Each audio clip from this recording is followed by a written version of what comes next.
Welcome back. Hope you had a great week. I sure did.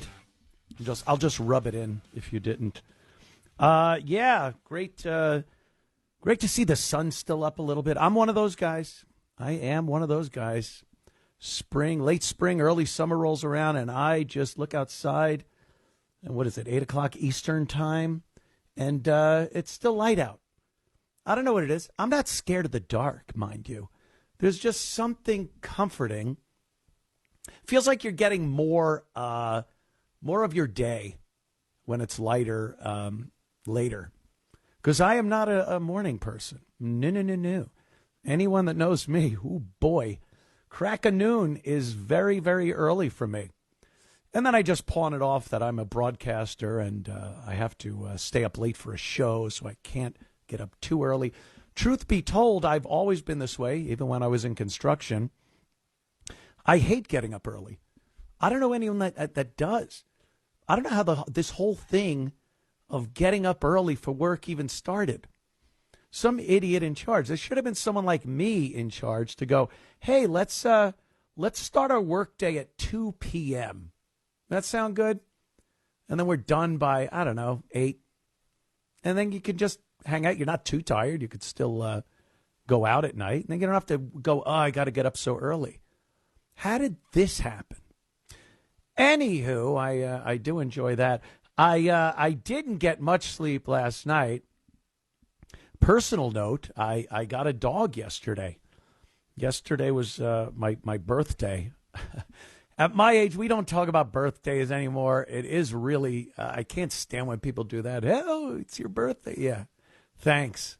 Another reminder that the Earth flew around the sun one more time, and it's one less time that I have here. So I'm not a big birthday guy. It was just coincidental. We got to pick up our dog yesterday, drove from South Carolina, Greenville, up to North Carolina. Not much of a difference politically, geographically.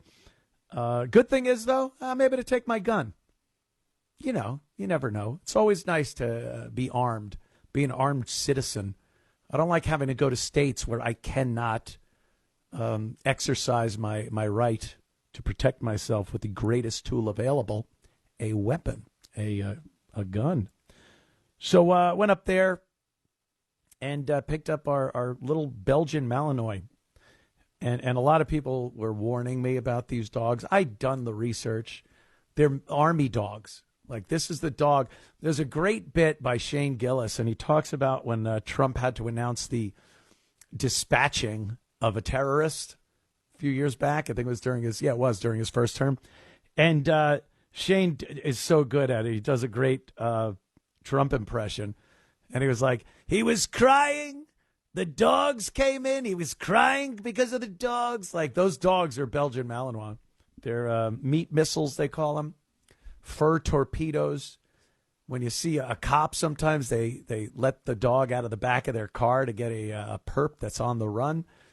You just see these things shoot out of the car, and they're on the guy in seconds. But it takes a lot of training, and I have the time and resources and property now to do something like that. But it's a puppy. And if anybody out there has had a puppy, especially day one, they're a little anxious about their surroundings. You try to crate train them. Back when I was growing up, there was no such thing as crate training. Your dad brought home a dog. He put him on the floor in the living room. You all went aw and pet him and made sure the food and water was out, and you owned a dog. That was how it went. You'd wake up in the morning, something would be chewed up. He sleeps wherever he wants, on your bed maybe, under the bed, in the washroom. Now, you got to train these dogs, and you have to crate train them. So at night, they can't just mosey around the house. They might dip into your scotch. They might try to cook something and burn the house down. So you got to put them in their crate. And when you do this, when they're puppies, the first few times you take them home, oh boy, 5 in the morning. Yeah. Sorry if you had your radio up loud. But yeah, that's what was all night. And I put in my Apple, my earbuds, and it has noise canceling. For that dog, nope. It must be a frequency that even Apple said, screw it, we just can't figure out how to cover this up. The wife, the TV, the washing machine going on. You don't even hear it. A whining puppy, yeah, you hear that. But it's great. I love the little guy already. He's got. We also have a cat. So it's like a goddamn Warner Brothers cartoon around here. The cat just wants nothing to do with it. But it's an adventure. It's another one of those things you just do. Take him outside. He's running around. He's adorably cute. I got a nice heads up from Curtis Lewa. He texted me and was like, dude, you know, animals they never judge you. They don't look down on you. It's just you and him, and it's great. And I appreciate the hell out of that, Curtis. And it's such a truth. You know, I've been an animal guy my entire life. Just adore animals, pets, wild animals. Early on, I didn't care much about what zoos or SeaWorld did. My opinion on the whole thing was, who cares? Hey, I can't see a killer whale in the wild. Let me go to SeaWorld, and I could see one there. And then as I got older, I started really realizing, like, oh, God, this is terrible. Terrible. There are certain circumstances I get, like certain animal parks here in America. Look, not many of us are going to get to Africa. Some of these animals were abused, and they were on the brink of being poached out of existence. So it's kind of cool that we set up something, but it's got to be a very natural habitat. And I know they can never replicate what wild animals get in their actual natural habitat, but some of them seem pretty happy out there. You know, I've been to a few of these places where it doesn't seem that bad. Look, I don't know. Maybe the animal hates it. Maybe he loves it. Maybe he loves the fact that he's not being jumped on by something and having his bowels ripped out. So who knows? But for me, it's like I've always had that feeling like circuses. I hate circuses. Always have, ever since I was a kid. But the idea of the poor elephants having to get up on that little dumb stool while some dweeb snaps a whip at him. I love when the animal wins every so often. Is it just a treat when you watch a video, especially now? I mean, we get videos from everywhere doing everything. And sometimes you'll just see these guys in India, and they're cracking a whip or hitting an elephant in the side of the head with a 2x4. And the elephant just at one point goes, nope, no more of this. And the trouncing an elephant can give someone. You never thought they'd be so fast and have the ability to swing their head and feet around enough to stomp on some dumb Indian guy that decided he was going to try to crack this thing over his head. And I love it. I can't be happier when I see an animal win. The tiger in the cage, Siegfried and Roy. I didn't care. How long did those two poofters, if I may use the English phrase, smack animals around? Giant wild cats love huge stage lights and smoke machines and loud music. And two Marys cracking whips in their faces. Oh, they adore that. Right up until they rip your neck off, and you end up dar for the rest of your life. So, yeah, I'm one of those guys. I just love when the animals prevail. And I've said it before. With all the videos of cruelty and terribleness that we watch on our phones every day. I can watch people. I can watch people perform cruelties upon other people It's not good. I don't think it's really good for us mentally. But I can watch that. You'd be like, oof, wow, that was brutal. I cannot watch an animal be hurt on video. And, I'm not a vegetarian. I enjoy a good piece of steak or some chicken. But even then, I don't like watching the process. I would much rather watch an Apache helicopter take out a crowd of people on the ground than watch chickens or cattle be slaughtered. So, yeah, I like animals. Is that wrong? Is that so wrong? So I want to thank Curtis for his nice words, and I apologize if I seem a little sleepy. I cover up for it really well, though. When the job calls, I'm on the job. We have Mr. Dave Landau, my friend, comedian extraordinaire, used to be my co-host. He's coming up at about 8:30. Stick around. We, of course, have Clown of the Week next. And fake news coming up. So stick around for more of the Anthony Cumia Show. We got, of course, one of my favorite segments every week because it's so difficult. I toil over picking who the hell this could be after a week's worth of research. It's Clown of the Week. The Anthony Cumia Show presents the Clown of the Week.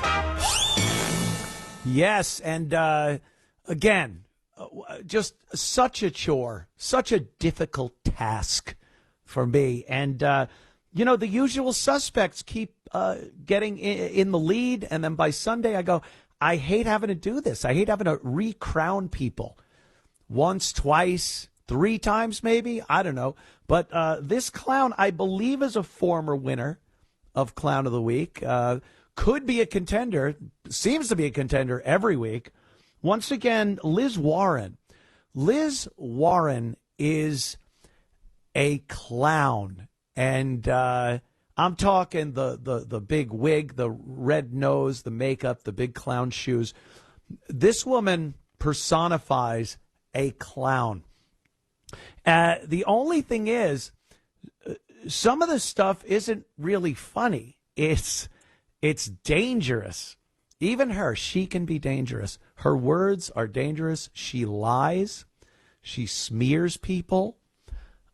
She'll do anything to perpetuate this lifelong career that I'm sure she'll end up just like Pelosi, 90 years old. She already sounds terrible. That voice of hers. Liz Warren's voice could be weaponized. The military should do something about that, where you fire this audio thing off the top of an Abrams tank, and it's just, I think what we ought to do. And people just go, no, we give up. We give, uncle. She's terrible. And she's constantly crying about the billionaires. Trump only cares about the billionaires. There's 902 billionaires in the country. 902. I think he's paying attention to a few more people than just 902 people. But she's a millionaire, this woman. They all end up being millionaires. They somehow turn a job that is, I don't know, about a couple $100,000 into a multi-million-dollar career. I don't know how that works. I know there are plenty of people that make what a senator makes and can't even keep food on the table. You have a family. Maybe you live in a place like New York or D.C. or anywhere in California with the taxes. And even a salary that seems, wow, that's pretty good. $150,000, $200,000 a year. Yeah, you got a family. You own a house, cars, things like that. That's it's not a lot of money. So somehow they figured out a way not only to support themselves, but to turn that into millions. In people like Pelosi's case, hundreds of millions of dollars, and no one questions it.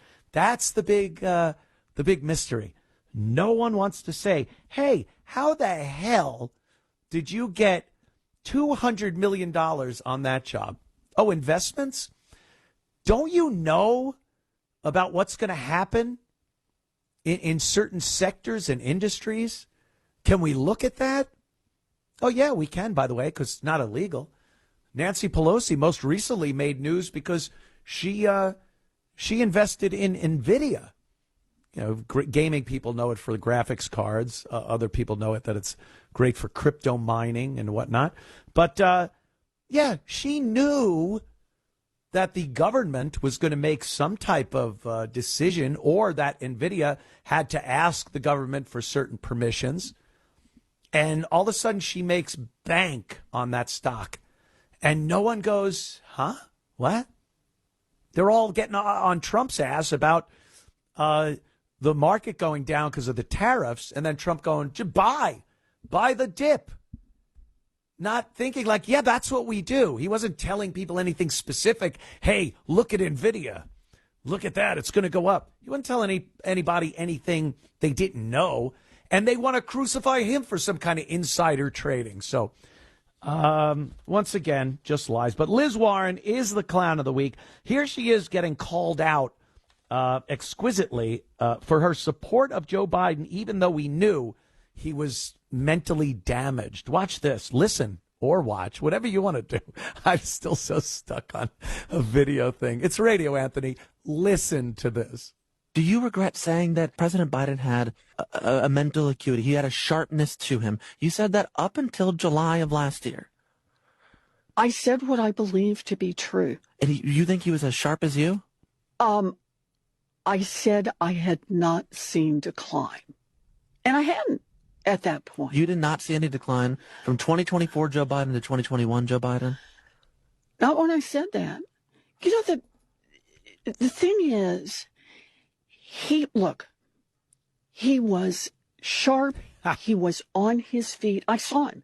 Live event. I had meetings with him a couple of times. Senator, on his feet is not praise. He can speak in sentences is not praise. All right. Fair enough. Fair enough. I love it. Fair enough. Fair enough. Oh, that's all we get? We don't get it. Oh, my God, throw yourself at the mercy of the American people you lied to. We don't get that. We get fair enough. Fair enough. You didn't see a decline? Are you out of your mind? We didn't even need to see a decline. Rational people didn't need to see a decline. We saw from the get-go when he was campaigning from his basement that this guy was mentally impaired and in no way capable of being the president of the United States. And this guy, and God bless whoever that is, asks her a question she has never had to deal with. And she just goes, hamna, Ed Norton. She didn't know what she could possibly say to get out of the jam she was in right there. I didn't see, he was sharp when I talked to him. And then, like she said, I never noticed a decline. We did. We saw it. You tell me, was it right up until the disastrous debate where the media was lying about his mental acuity? Every politician was. Liz Warren was. Was it right up till that point that you really thought he was fine? And then right after, you're all clamoring to get someone new in there? Does that sound reasonable, you clown? But I love that they're being faced with this. They can't use the same garbage that they've been using for so long now. They've just been spewing this nonsense out, lies. The media covers them for it, and they go along their merry way. Here's the problem. They realize that the mainstream media isn't it anymore. They know they have to do shows like, I don't even know who this guy's show was, and he seemed like a real liberal. He seemed a little, if you know what I mean. But it wasn't mainstream media, so they know they have to go on these alternative media shows, podcasts. You know, they saw what it did for Trump when he went on Rogan and all these other shows. So they're like, well, I guess I got to go on one of those shows and talk about Donald Trump. And then they get on and they're shocked They're sitting there going, wait, why is this guy asking me this question? I don't have an answer for this. He's making me look stupid. He's making me look like a liar. Yes, because you're stupid and you're a liar. So they know they have a problem. They can't keep going on MSNBC and CNN and the multitude of other propaganda machines that have supported them for forever. And they see how Republicans, J.D. Vance going on podcasts, they do very well. Elon, he's gone on Rogan's show. They do very well. They seem like they're personable, like they're human beings. Whether you like them or not, whether they're fallible, because humans are fallible, they at least come off as human beings. But this woman and the rest of these Democrats, I'll play a clip a little later of Adam Schiff that's just bizarre. But they honestly believe that what they're saying will be taken as gospel just because they're saying it, because they're so used to mainstream media just coddling them and making sure everything is awesome and no one hurts them. But truth be told, it's all out there now, and they have a tough time trying to figure out how to skirt the alternative media. So, Clown of the Week, Liz Warren, we salute you. We'll be back in moments. Indeed, it is the Anthony Cumia Show. Thank you for tuning in, because you tune a radio, right? My guest tonight is a dear friend. We worked together. He was my co-host back on the Compound Media days. He hosts a show on Blaze TV, Normal World, and he's got a new book out, Party of One, that is insane. It's like this, you shouldn't confess this much. This could probably get you put away. Statute of limitations be damned. But it's a very entertaining read, and it'll make you feel like you weren't all that bad growing up. Mr. Dave Landau. Dave, how are you, my friend? I'm doing good, man. How about you? Great. Apparently they found it in their infinite wisdom to give me another radio show. I'm as shocked as you are. I'm trying to figure out what I can't say. Well, it's the old George Carlin bit for the most part, you know. Good. Those 7 dirty words, but they've gotten pretty relaxed. I'm one of the more conservative people as far as what I say on the air than a lot of other people, because they'll say things and I'll be like, ooh, could you say that on the radio? I'm thinking way back when I was on FM radio, but enough about me, Dave. How are you? How have you been? I know you're where are you living now? Are you down in Texas? I am in Texas. Yeah, I still have my place in Detroit, but I live in Dallas. It's very mediocre. Well, first of all, Dave, your place in Detroit, I've just been, squatters live there now, Dave. There's, is that right? Yeah, you were out for, I think, 2 hours as I'm reading it here, and squatters have moved in, and you can never, ever, ever get back in. That is the law. It's their home. It's the Wild West here. And it can just be 2 pit bulls, and they'll let them keep the house. Oh, pit bulls can. They just look at you. They shut the door. The cops go, there's nothing we could do about it. I'm sorry. Sir, you've lost your residence. Wow. So how often do you get back to the Big D? I go back pretty often. I do. It's weird to answer that question like that all the time. I visit the Big D as much as possible.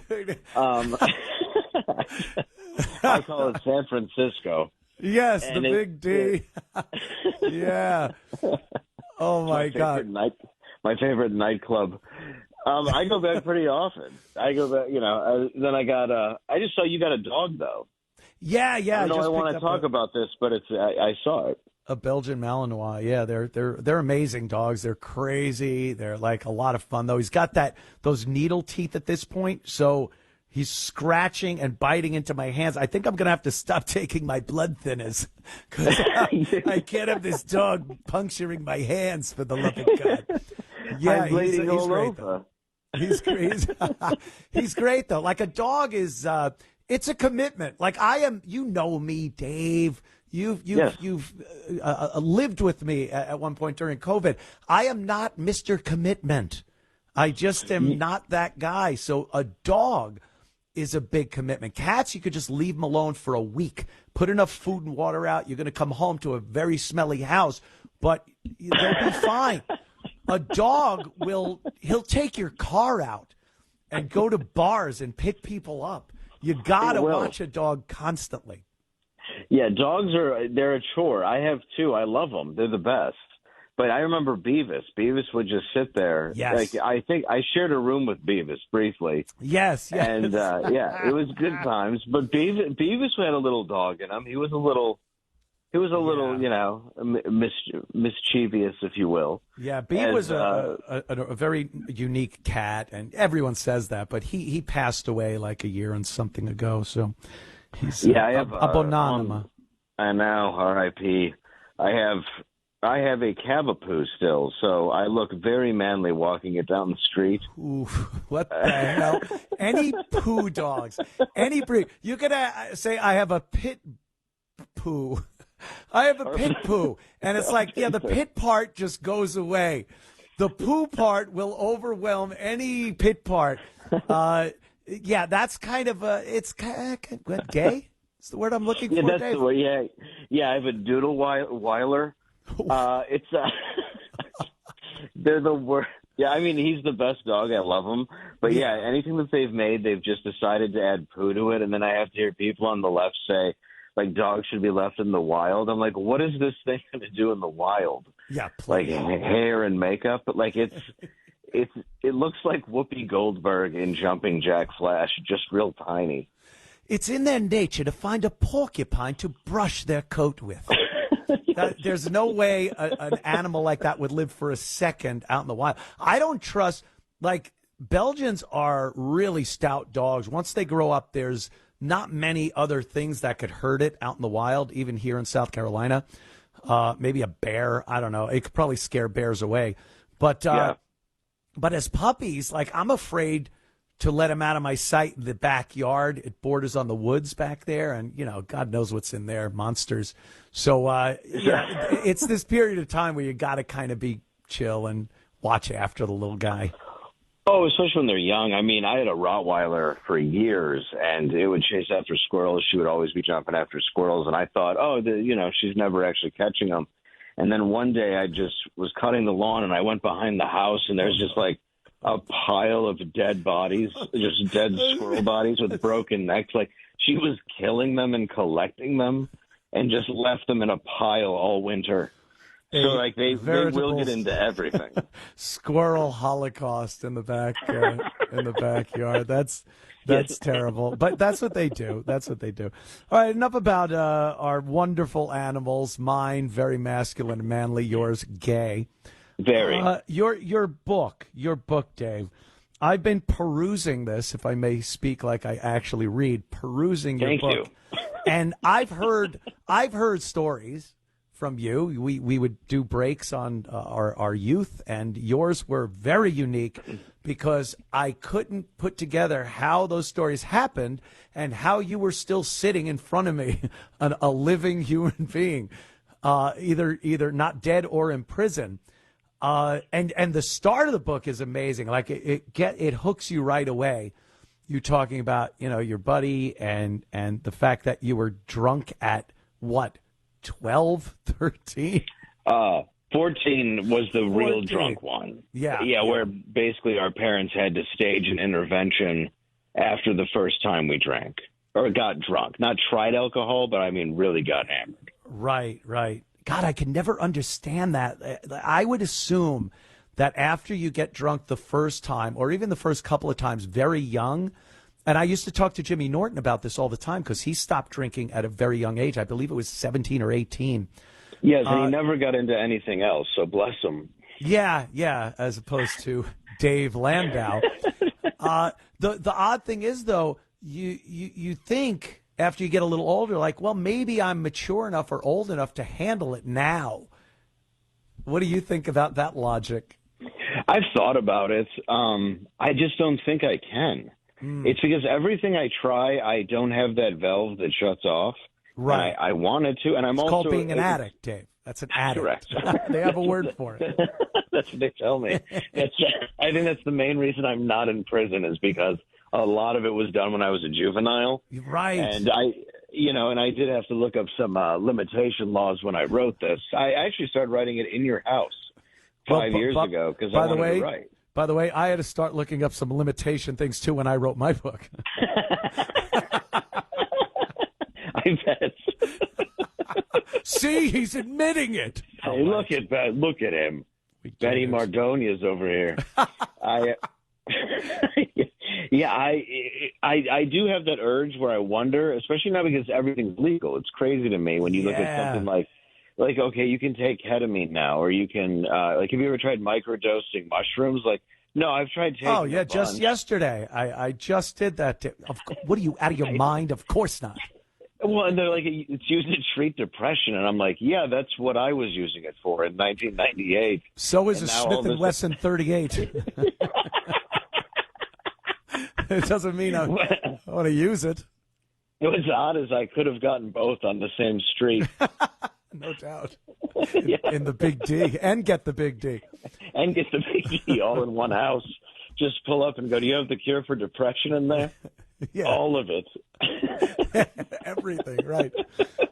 But it's being so young. What was it that kind of got you into doing drugs so young? I grew up in the suburbs of Long Island, and it was such a taboo. Like, my parents would tell me, don't do drugs. In school, it was don't do drugs. And it seemed a very scary thing. I didn't look at it like in the 80s where kids would go, oh, really? Just say no? Yeah, blow it out your ass. It just made me like, yeah, I don't want to do this. It seems dangerous. It seems like I don't want to get arrested. I don't want to fall in with that crowd. What brought you to doing and pretty hardcore stuff at such a young age? Well, I mean, two things. One, they did a really bad job with like Dare and Rough McGruff or Scruff McGruff, whatever the hell his name was. I can't even remember his name. Never mind what he was telling you. Exactly, yeah. What? Eat your veggies? What? No, that was Hulk. Yeah, he wore a trench coat like a flasher. Yeah. So it's just, there's nothing. And Barbara Bush was the one who was telling you to just say no, and who didn't want to be just like Barbara Bush. But when I got older, my dad got sick from Agent Orange in Vietnam, and the VA was very helpful. They gave us absolutely nothing. Oh. So he had to pay out of pocket for brain surgery, and he had to go around the country, start having that happening. I was getting watched by like babysitters, and my grandma, my grandma and I had a lot in common, like her Vicodin and morphine patches. She was usually so zonked out you could just throw a party around her. You'd turn her on to some microdosing mushrooms. And you trade.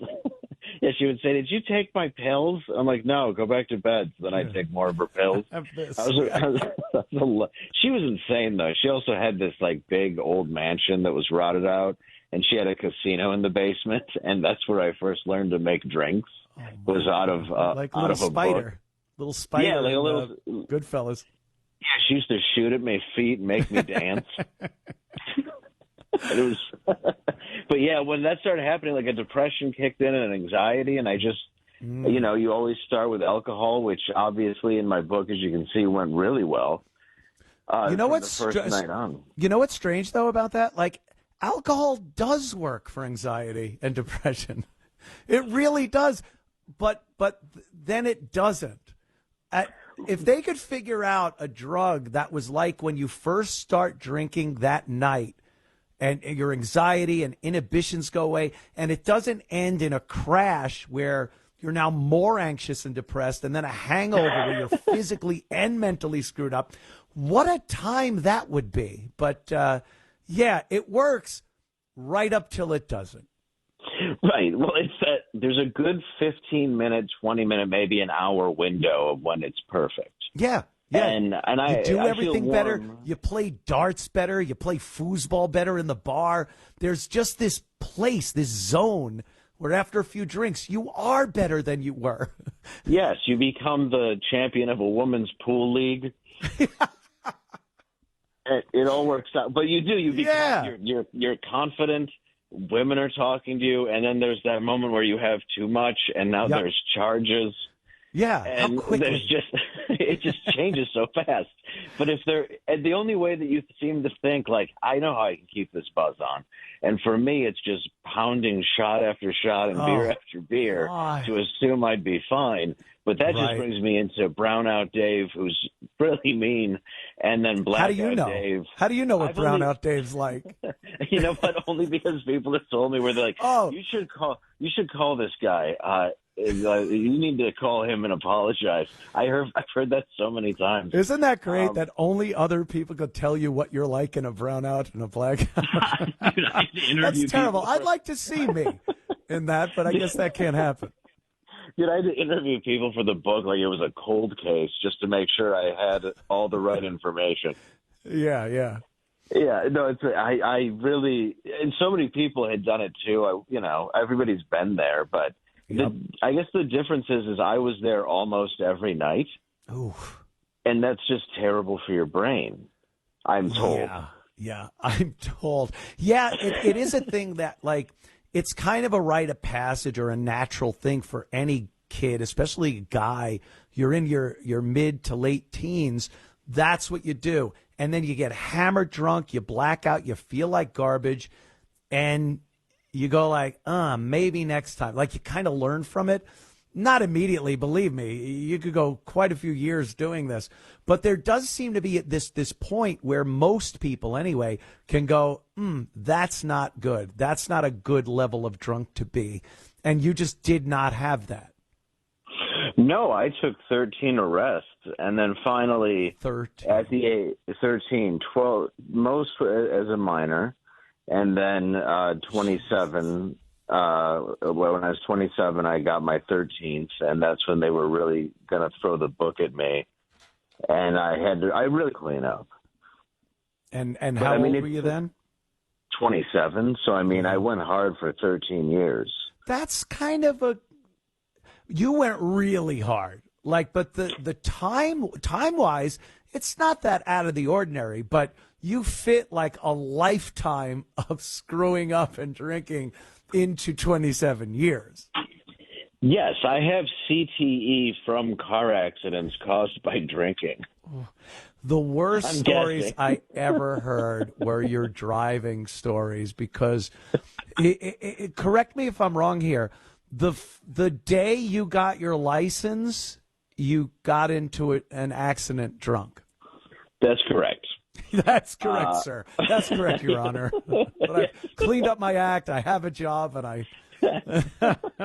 Well, this is also 1998, so I got the astonishing punishments of 6 months with the suspended license. The 90s truly were the greatest decade. Ever.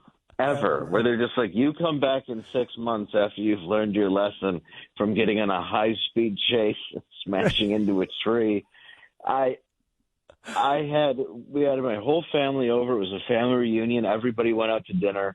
We decided to, have our my cousins and I snuck out. I took my dad's car without asking, and we went down to the ghetto. We bought beer, all that stuff, and then we're driving around, drinking, going to parties. And I was giving lawn jobs, which is not sexual. Yeah. It's just brake torquing on donuts. Like Paulie Walnuts did to Chrissy in The Sopranos. Sure. Yes, like Paulie Walnuts, and that's why I drive Paulie's car now. The El Dorado. A big El Dorado. Do you really drive a big El Dorado? I have the exact same car as Paulie Walnuts. That is awesome. That is awesome. But that probably came from all your memories and being like, I just want as much metal around me as possible. That's what it is. I want a car. There might be a little Dave Landau driving down the street, and he might hit me. Wow, dude. That's exactly it. But I had to buy it. I mean, it was. I'm like, it's a perfect car. It's in some old dude's garage. I bought it basically off of Paulie Walnuts. Just this old Italian guy. I love it. But now, it's weird. It's strange because you aren't into any of the tech of the new cars or anything. You like the old push-in cigarette lighter and the brights on the floor, the little nub on the floor. Dude, I love it. I hate the new. I hate that auto stop that actually I think is worse for pollution. I hate it. That's the worst thing in a car. I got when Missy's driving and I'm in the passenger seat, it'll stop at the light and I look over at her. She gets mad at me for getting mad at her for not having shut it off. It's like a pilot not closing the canopy when he gets into his fighter. It should be second nature. Hit that goddamn button. I hate it. It shuts your car off at a light. Yes, for no reason. And really, what puts out more exhaust is stopping and starting a car. Restarting it, right. And it's killing your starter motor. I used to have starter motors go out on me when I would just manually start it once when I left, and then that was it. When I left again, I'd start. Imagine 50 times a day. You see these Uber drivers use it. I want to smack him in his turban. When you just want to hit him until his earbuds fall out. What are you? Yeah, well, he's yelling, making some horrible, nefarious plans with a friend. Excuse me? They don't even say, like, no, I'm talking on the phone. They just continue, and you realize, oh, I don't understand this language, and it's probably really, really bad. They just say no English and just keep. Yeah, they just keep driving. I don't care. Dave, we're going to take a quick break, and then we'll be back with more of Dave Landau, his book Party One, available everywhere. And he does host Normal World on Blaze TV. Back with Dave in moments. Anthony Cumia show on this fine Sunday evening with the amazingly funny Dave Landau. Dave's book Party One is out right now. So you started writing this when we were sequestered during COVID, Dave? I did. I started writing it upstairs when you were playing some video games. I remember that. Yes, I would scream horrible things and horrible words. Yes, I still do, for that matter. It honestly reminded me of when I was a kid and my dad's friend was having Nam flashback. Oh, Jesus. So, yeah, it was good. It reminded me of home. I didn't mind it at all. My dad had them. But yeah, I was trying to figure out how to write this book, and I put it together about 5 years ago. And the reason why I didn't release it yet is, what's in it. I wanted to, I'm putting everything that I've ever done from a certain point in my life onto paper and then sharing it with the world. And I did want to actually ask people, like, hey, are you okay with this? Oh, wow. Yeah, I didn't do that. No, that's pretty cool. Not only I can tell by his tweets. Yeah, yeah. Not only cool, but legally sound. You want to do that, but you were doing some insane stuff. And aside from the youthful indiscretions with drinking and driving and stuff, you have some obviously a lot in there about dealing with depression, dealing with your dad passing away the way he did, and then getting into comedy. Like, that's a pretty interesting transition of life. It is, after 5 years of high school and failing and then going on to do that. It really was beneficial to me. And when we couldn't get on stage then because that whole pandemic happened, and just staying with you, I just was like, all right, I'll just hang out and do this. And we were going over so many old stories, and I just decided to write them down. So yeah, I'm glad I got it out. It's cathartic, and then there can be more, chapter 2, where I guess the college years of my Saved by the Bell little book here. But I was happy to get it out, and it's been very positively received, which is cool. Yeah.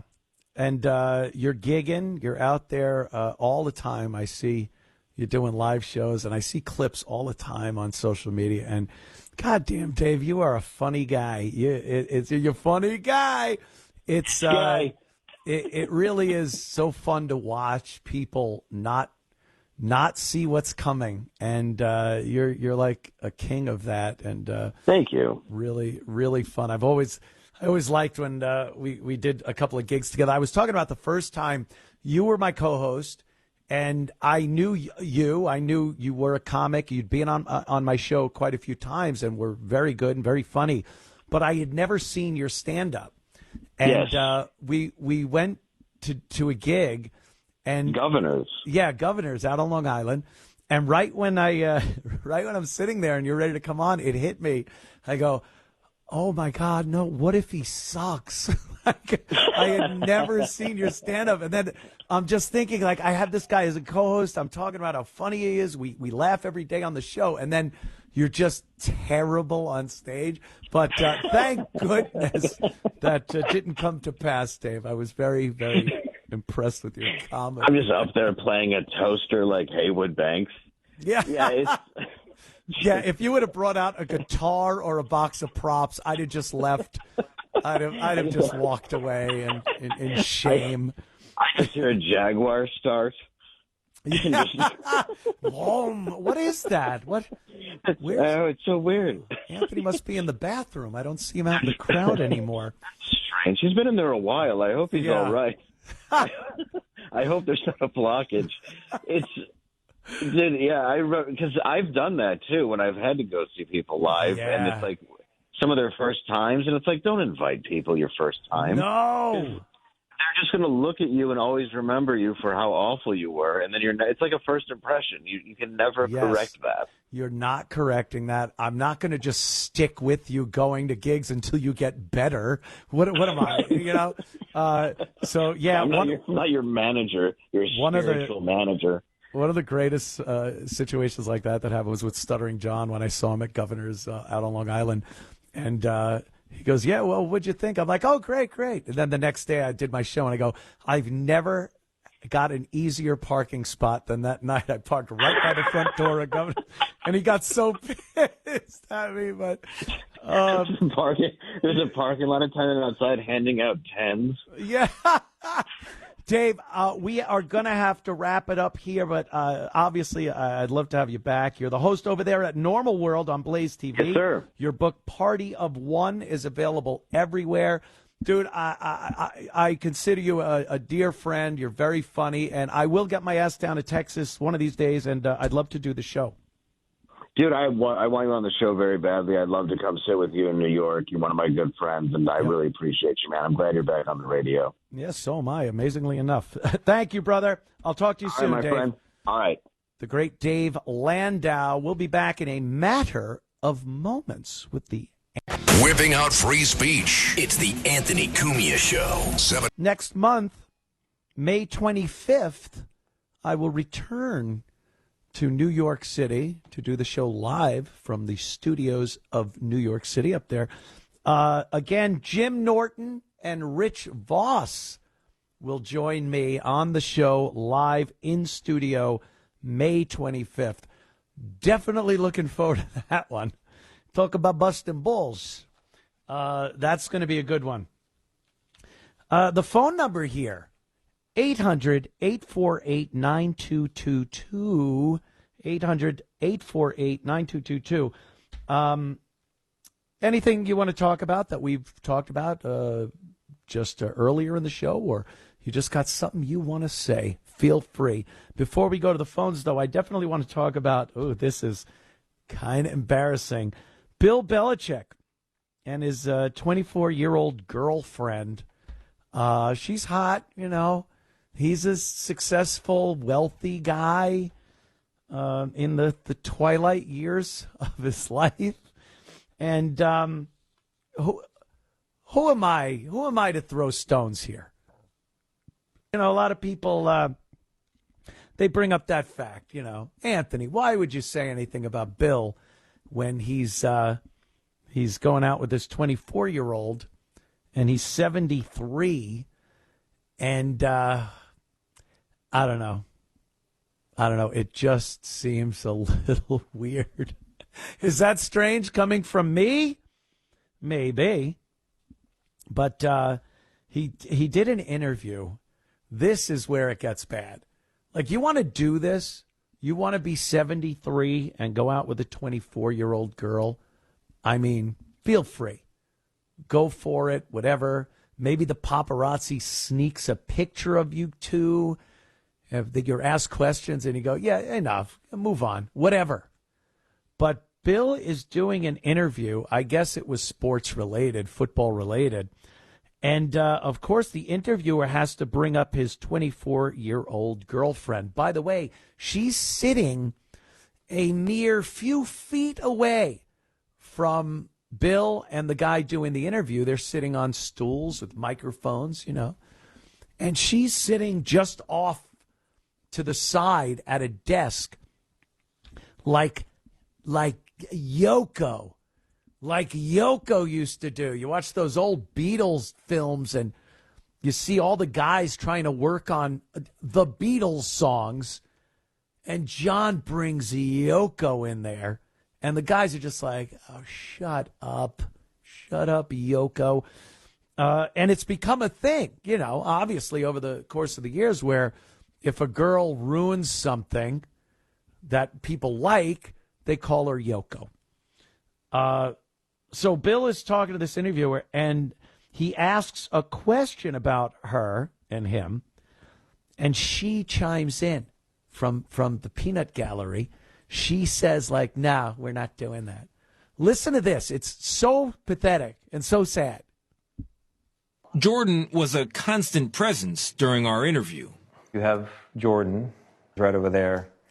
Everybody in the world seems to be following this relationship. They've got an opinion about your private life. It's got nothing to do with them, but they're invested in it. How do you deal with that? Never been too worried about what everybody else thinks. Just try to do what I feel like is best for me and what's right. How did you guys meet? Not talking about this. No. It's a topic neither one of them is comfortable commenting on, though Hudson has recently posted about it on Instagram. You joined InstaFace, as you put it. I love that. There's some great pictures of you and Jordan, where you're a fisherman and she's a mermaid. It's charming. It's a different side of you. Charming. What's the reaction been like? What's it been like? To have these different sort of photos. There's another one where you're doing, I know you're not into meditation or yoga or Pilates. You're balancing Jordan on your feet, and she's doing kind of the Titanic pose. Yeah, so I'm on some of those social media platforms, but I honestly don't follow them. What he does follow isn't clicks or views. All right, that's touchdowns. Enough. Yeah, now they try to go back into the football interview with him, but at this point, he's been destroyed. I mean, that was brutal. First, you hear her in the background. Yeah, we're not talking about that. And a guy, especially Bill Belichick of old, would have, how about you shut up? How about you clam up?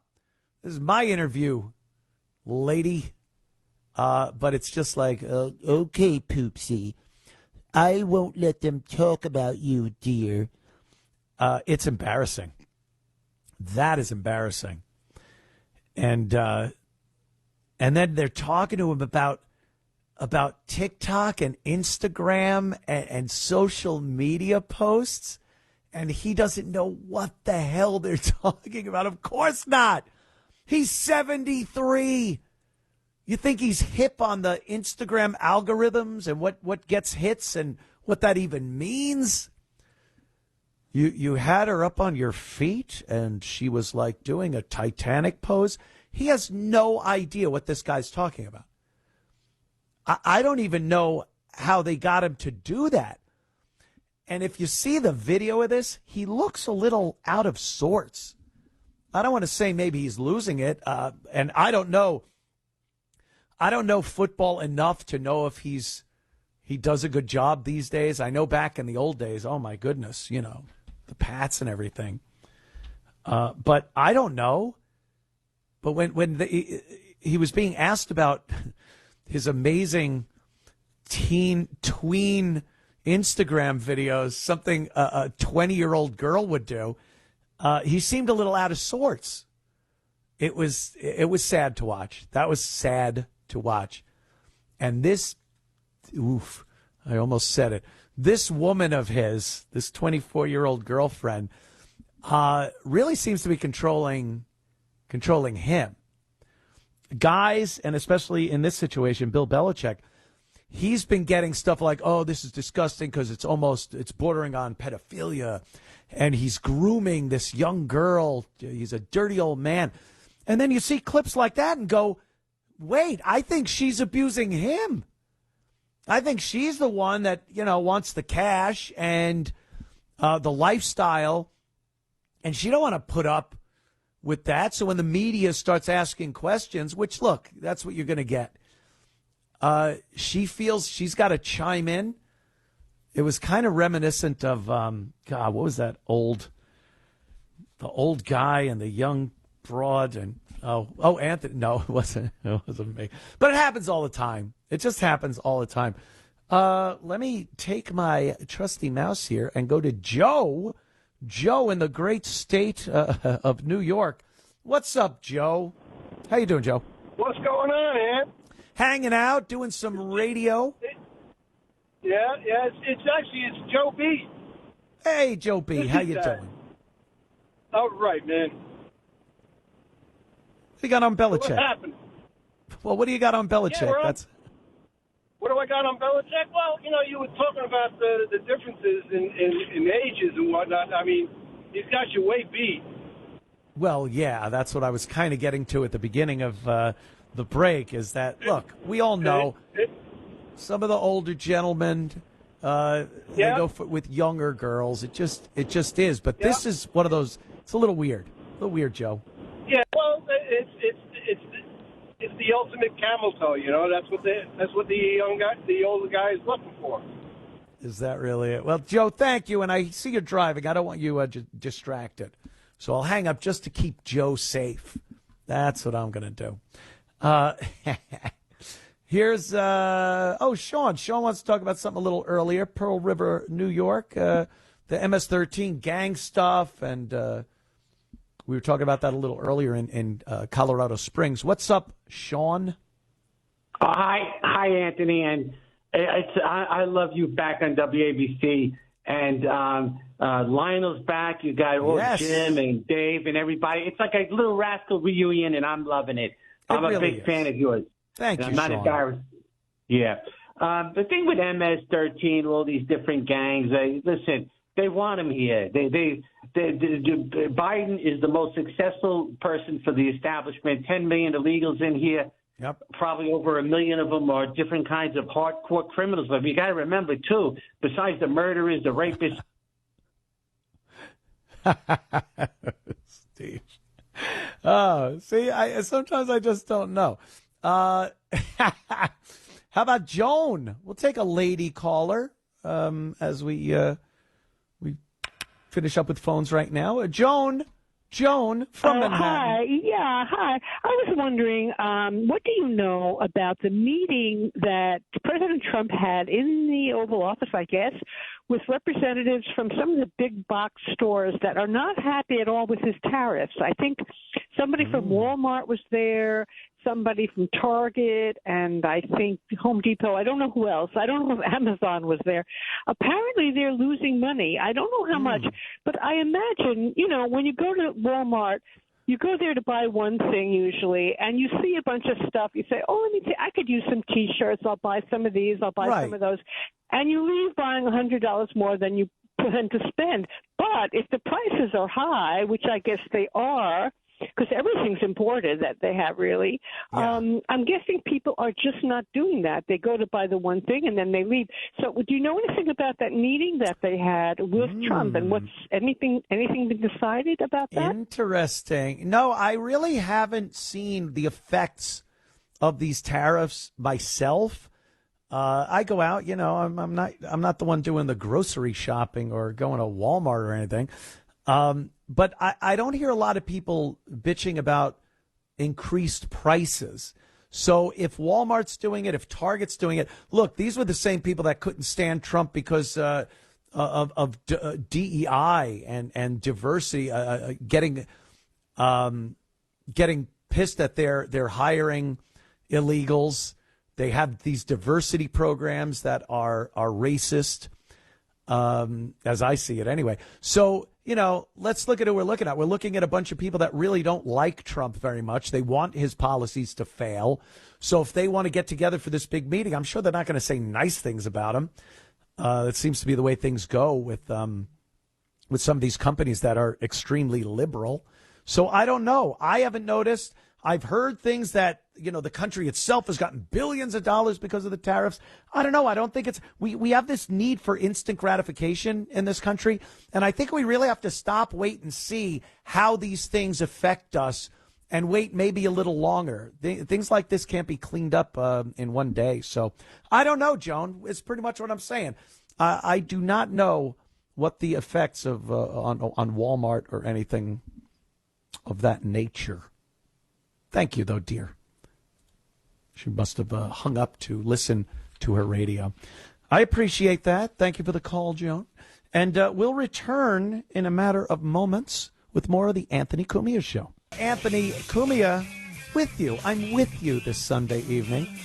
And we can continue a little with the calls. Pamela from New Jersey talks about the judges, these terrible judges. Ugh. What's up, Pamela?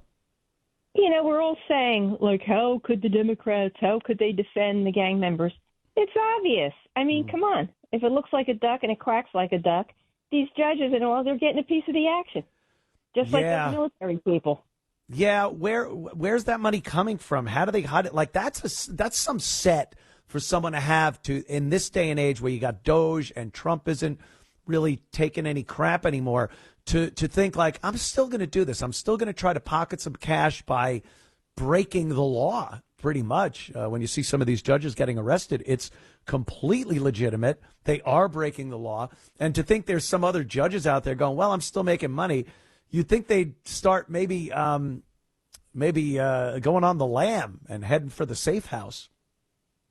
Somebody in this kind of profession told me one time, I said, how do sociopaths, they get away with so much? He goes, well, that's true. They do get away with a lot of crime and everything. But there's a point where they get so egotistical and so narcissistic that they think they can operate and who cares anymore? Yeah. Who cares? And that's basically what we're facing now. Isn't that amazing? Because, Pamela, it's like the same exact mentality of a serial killer. Because that's what serial killers do. They are so narcissistic. They can kill people, and they don't think they'll get caught. They taunt law enforcement while they're doing it. And you're saying that same mindset goes to some of these politicians and judges feeling like, yeah, I could do this and no one's going to stop me. Right, exactly. That's what we're up against. That's frightening, quite frankly. Thank you, Pamela. I appreciate your call, as we do here. How about Stephen in North Carolina? Stephen, what's up? Hey, Anthony. So I wanted to tell you about something I saw on Facebook that kind of triggered me. Ooh. So it was a video of France, some sort of supermarket in France. Yeah. And it didn't look like France. It looks like Little Africa. Yeah. A lot of Islamic enclaves, African enclaves in France. A lot of people that have gone to Paris say that you don't feel like you're in Paris. You don't get this experience like you'd imagine. Everyone's got this imagination of what it'll be like to go to Paris or even Rome, Berlin. A lot of these big tourist cities in Europe are not anything like they were years ago, and people are finding that out, much to their chagrin. It's happening everywhere, even America. Yep. No one and nobody asked us. The government just does it. No one asked. And not only did they not ask, but as things were happening and as things got worse, we were told that this is great and it's better than it was. And diversity is our greatest strength. And we heard all this stuff. How did we ever survive? Yeah, how did we ever survive? Yeah, a fledgling nation building up into a great superpower. And somehow, without all the diversity and illegal immigration and all that, we somehow became a superpower. And now we need to ruin it with people that just don't seem to want to assimilate or be Americans. Yeah, Steve. I hear you, man. It's a shame, right? Yeah. Very frustrating. Very frustrating. Yeah. It feels like a crime. It should be. I mean, and in some cases it is. I like seeing these judges being held responsible responsible for these cases where they're harboring illegal fugitives, or they're not turning them over to federal authorities when they have to. The law says they have to. And then they get arrested, and you hear these liberals crying that Trump is locking up the judges. It's just more garbage. More garbage. That's Steve. Thanks, man. Yeah, thank you. Appreciate it. Ooh. He's like, yeah. He's all depressed. Sometimes it is very, very depressing. Let's see. What time is it there? Yeah, we could fit this in. Fake news! Fake news! We always love pointing out fake news. Here's some fake news. Now. Fake news, folks. Fake news. It's the fake news. Fake stories. News moment. Oh, yeah. And again, just like Clown of the Week, it's very difficult. The contenders, they just pile up. By tomorrow, I'll have a bunch of fake news contenders. But here's host Stephanie Ruhle. She's from MSNBC, and she's lying about why people don't trust the media. Listen to this. 40% of Americans don't trust mainstream media. Why is that? How did we get here? Listen, we are seeing a huge loss in trust of all of our institutions. It's the media, it's medicine, it's banking. It's a huge problem because when you think about democracy and all of these pillars, they need to stand tall. They need to stand strong. And sort of losing that trust is not by accident. It's by design. If you remember when President Trump was running the first time, Steve Bannon once said, the goal is to blow the whole thing up. And so I think that you've got mistakes made or things starting to slip while at the same time there's a concerted effort to destroy the media. Because the media, the news media is, in my opinion, the last line of defense of holding power accountable, right? And you had a bit of a perfect storm, right? President Trump won, and tons of people were shocked or angry or frustrated, and they're tuning out. And at the same time, you have the Elon Musk media machine because they want you to leave traditional media, and they want you to go to X, which is a bastion of misinformation where there is no fact checking. So it's a perfect storm. You could axe her off there because that pretty much sums up what she's saying. Can you believe this? The media is not trusted because Donald Trump got elected and said not to trust the media? Because Bannon said blow the whole thing up. What Bannon was obviously talking about was blowing up the lying propaganda media. There wasn't this amazingly free and open and fair, unbiased media. And then Bannon and Trump go, yeah, let's blow this up, man. Trustworthy media. No, she's trying to make it sound like people did trust the media until Trump was elected. That did not happen. People were losing trust in the media. Trump, thank God, was able to peel back some of that onion, and we saw deeper into why and how they lie to you. To try to blame Trump. He got elected so people stopped trusting the media? How do you even come up with something like that? I'm glad she was interviewing Rainn Wilson, by the way, who is a known liberal. He's one of these Hollywood liberal guys.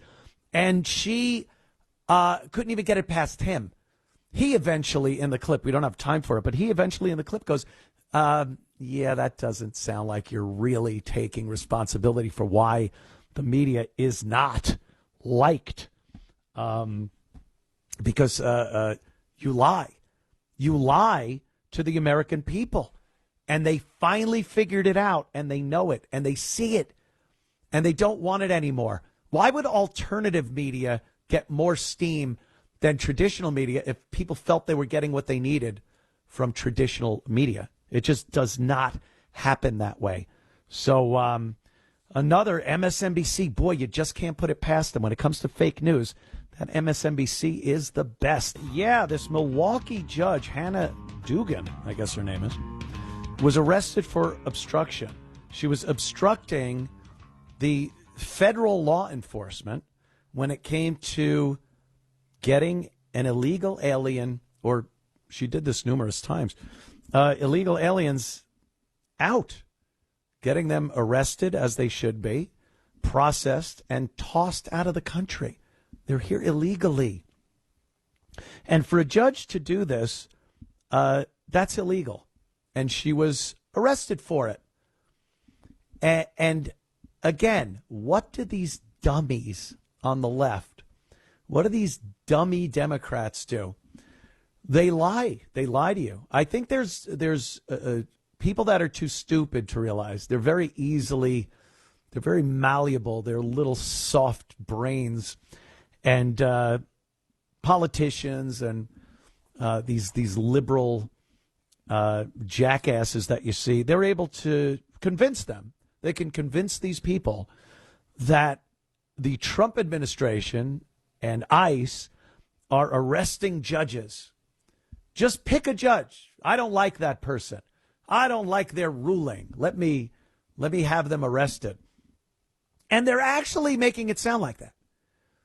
When the truth of the matter is they are breaking the law. And as the Democrats love to say, no one is above the law. They say this all the time, except for anyone doing what they want to be done, whether it's illegal or not, obviously immoral. They don't care about any type of morality or ethics. So when this judge got arrested, they all came out and talked about how Trump is arresting his political enemies. And this is ripping up the Constitution, the judicial system in this country.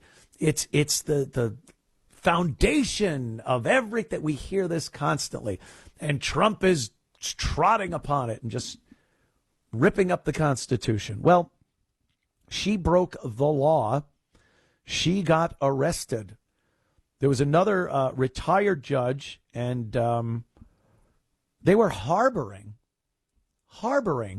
illegals in their house. Gang members in their house. They actually, when they checked one of these gang members' phones, he had photos of decapitated people on his phone. Now, you might find some provocative stuff on people's phones, but a gang member, a South American, Central American, Mexican cartel member, when they have people with their heads cut off on their phone, it's personal to them. They probably had a hand in it. But again, they just can't get it in their head that these people are dangerous criminals. And the more you say that, the more racist and xenophobic they'll call you. I don't know how. They're gang members. Just stop. They're here illegally. There's no reason that they should remain here. And we'll get back to the judge in a minute, but another thing they're bitching about, apparently ICE under Trump has thrown out children, deported young children, Americans. They were born here. They are American citizens, and Trump threw them and their mother out to go back to whatever country the mother came from. She was here illegally. So they want to say that Trump deported children. They're American citizens. They were born here. The kids can stay. The mother can't. If she wanted to, she wanted to take the kids with her. They weren't deported. They could have stayed up here with some other family members that are here legally.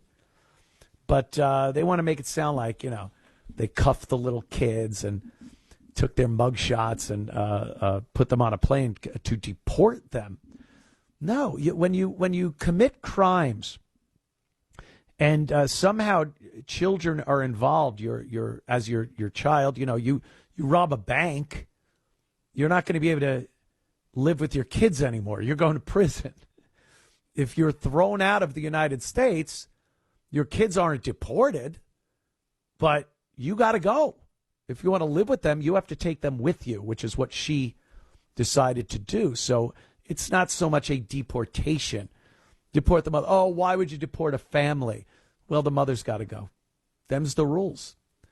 I like it. I like this whole policy of we don't care that you have kids here. We don't care that you were a father working to because you know why? They will come up with something for every single case.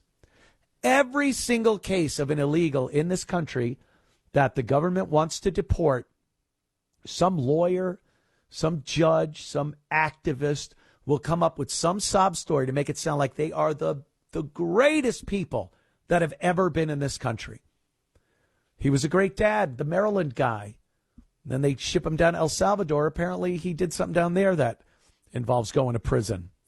So, yeah, it's one of those situations where I don't care. You're here illegally, you got to go. And if your kids are here legally and you're illegal, take them with you or let them grow up here in America without you. Can't do both. Sorry, can't do both. So here's a quick sound clip of this situation. I think this is from CNN. Milwaukee Judge Hannah Dugan arrested for obstruction. And just listen to the language. They really they try to make this sound like, and it's supposed to be the news, right? They want to make it sound like something bad was going on here as far as arresting this judge. Like she was arrested without due process or what have you. So listen to some of this. FBI Director Kash Patel says a U.S. judge has been arrested for obstructing an immigration operation. Let's go live right now to our senior crime and justice correspondent, Caitlin Poland. It's pretty dramatic. What are you learning, Caitlin? Truly, Wolf, this is something that we have certainly not seen before, but appears to be part of this aggressive approach the Trump administration has toward immigration. What the FBI director, Kash Patel, announced in a social media post just a few minutes ago this morning is that just now the FBI arrested Judge Hannah Dugan out of Milwaukee, Wisconsin, on charges of obstruction after evidence of Judge Dugan obstructing an immigration arrest operation last week. We believe Judge Dugan intentionally misdirected federal agents away from the subject to be arrested in her courthouse. Eduardo Flores Ruiz is the name that the FBI director puts out there about that subject, allowing the subject to evade arrest. Thankfully, our agents chased down the perp on foot, and he's been in custody since. But the judge's obstruction created increased danger to the public. So that's the FBI director laying out this apparent story and the developments this morning, Wolf, of what is happening with this arrest. We have reached out to the Milwaukee County Circuit Court, which is where the judge sits, Judge Hannah Dugan. They have not responded yet, and there isn't any publicly available information in the court record about this, but it would be a startling development if this judge was arrested as she was working on the bench as a judge handling an immigration case or a case of a person that ICE was also interested in. Wolf? Yeah, very startling. Like they use words like that. And by the way, they never say illegal immigration. ICE's illegal immigration policies and laws and rules, and they never say that. It's always just immigration because they want to put this out to the American people like they're just throwing out people that came here from another country legally. They never say illegal. And it's startling. What's startling about it? Startling is a judge not giving up a criminal to the federal authorities. That's startling. And then he goes out, literally runs out the back door of the courtroom with this woman's, hey, there you go, take it easy. Is it out of the realm of possibility that this guy could have done a serious crime or killed somebody? How would that have played out? Would this judge just be arrested for obstruction, or would she have been arrested for murder? Having some involvement in the murder of somebody or assault or any other crime that this guy may have committed when he was out. Did she give that any thought? Of course not. Do any of these idiots give it any thought? Nope. They just look and they see a name and it's Hispanic and they go, up, racists. We don't have borders. We shouldn't have borders, man. America's open to everyone.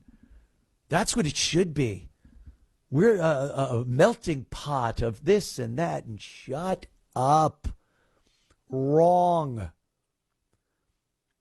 I mean, it goes from when they first start out getting to their extreme, but like they're at an extreme level now. They're protecting convicted gang members. That's who they want in this country. And when it starts, it's like, I don't know, this person came here for asylum, and you're saying they don't have any right to it, but they seem to be a potential political prisoner where they came from. And people go, I'll think about that. Yeah, this person is being persecuted by the government in place, and they want to come here for some type of amnesty or sanctuary. Yeah, we could do that. And that's reasonable. But every goddamn thing liberals do that's reasonable, in no time at all, it will turn into something so ludicrous, so ridiculous. And they try to keep the same, like they'll insult you and call you a racist. If you would have said that person that needed sanctuary years ago, no, screw them. They're not American citizens. I don't want them. They go, wow, you are really a piece of garbage. That person needs help and what have you. And then they carry that same thing over to these criminals, these gang members, violent gang members. And you go, no, I don't want them here. And they go, oh, you're terrible. You're racist. It's like, no, that kind of worked for the initial case that you talked about 20 years ago. But it's the proverbial give them an inch, they'll take a mile when you talk to liberals. They just do not know when to stop. And I can't imagine they think it is a good thing to bring violent gang members into the country, to flood our country with millions upon millions of unvetted illegal aliens. And they talk about it like, no, it's the greatest thing. You're an idiot for not seeing how awesome this is for the country. You're the bad guy. And you might even occasionally go, because we have a sense of self. I think more people that can just, Americans that appreciate this country and have any bit of intelligence actually do reflect sometimes. You do assess what's going on and you go, am I being the unreasonable person here? Am I being the bad guy? And you really look it over and go like, no, I just can't see it. And they will never do that. The left, the mental patients, they will never self-assess and go like, maybe we're being ridiculous and we shouldn't want and clamor to have violent gang members stay in the country. So I don't know. Brainwashing? Is it an amazing level of brainwashing? Mind control. That's what it is. They're affected by the HARP machine. I don't know. But it's insane. So a couple of people commented, of course, you got to get the senator from Wisconsin, because this is a Milwaukee judge. She put out a statement, Tammy Baldwin. In the United States, we have a system of checks and balances, a separation of power for damn good reason. Ooh. The president's administration arresting a sitting judge is a gravely serious and drastic move, and it threatens to breach those very separations of power. Make no mistake. We do not have kings in this country, and we are a democracy governed by laws that everyone must abide by. Yeah, you're saying it right there, dummy. Everyone must abide. By relentlessly attacking the judicial system, flouting court orders, and arresting a sitting judge, the president is putting those basic democratic values that Wisconsinites hold dear. While details of this exact case remain minimal, that's her out, by the way. That's her out. While they remain minimal, so I'm talking out of my backside here. This action fits into the deeply concerning pattern of the president's lawless behavior and undermining courts and Congress checks on his power. So, again, I don't know, maybe. Now she's just blathering on because she doesn't like Trump, and she won't really take a stand on this case because, yeah, this judge broke the law. Checks and balances. Yuck. Here's Bernie. Bernie Sanders had a little statement today. Bernie Sanders. Trump administration. This morning, President Trump directed the FBI to arrest trial court judge Hannah Dugan in Milwaukee. She's being charged with obstructing law enforcement, a federal crime. Let's be clear. Trump's arrest of Judge Dugan in Milwaukee has nothing to do with immigration. It has everything to do with his moving this country towards authoritarianism. He is illegally usurping congressional powers. He is suing media that he dislikes. No, he's suing the media that is slandering him. Slander and libel, not protected by the First Amendment, even the media. And they lie about him. Oh, my God. He is intimidating major law firms who have opposed him. He is ignoring a 9-0 Supreme Court decision to bring Cumia Abrego Garcia back from El Salvador. He can't bring him back. El Salvador has him. He's a criminal there. He's in prison. The president of El Salvador said, no, we're keeping him. Sorry. That's how it goes. He is threatening to impeach judges who rule against him. No, who rule against the law. You can't just have a judge make a ruling that is against the laws of this country. They don't write the laws. The legislature does. And when a law is written and a judge makes a decision that is against those laws, that's grounds for some type of admonishment. Trump's latest attack on the and Judge Dugan is about one thing: unchecked power. He will attack and undermine any institution that stands in his way. Trump continues to demonstrate that he doesn't believe in the Constitution and separation of powers or rule of law. He simply wants more and more power for himself. It's time for my colleagues in the Republican Party who believe in the Constitution to stand up to his growing authoritarianism. All right. Thanks, Bernie. Thank you, Bernie. They just keep talking about the law applies to everyone. No one's above the law. And what do? Try to make everyone else above the law. That's the problem here. People that aren't called to the carpet to answer for crimes. When people are called to the carpet, they get to present a defense. When you just let people go that are criminals, there's the problem. All right. We'll be back in moments. Stick around. The Anthony Cumia Show. A couple of other things I definitely want to discuss. Happened today. Not happened today, but the story came out today about that helicopter that crashed into the plane in D.C. It seems the military helicopter was not where it was supposed to be, and it crashed into a passenger jet, and it was tragedy.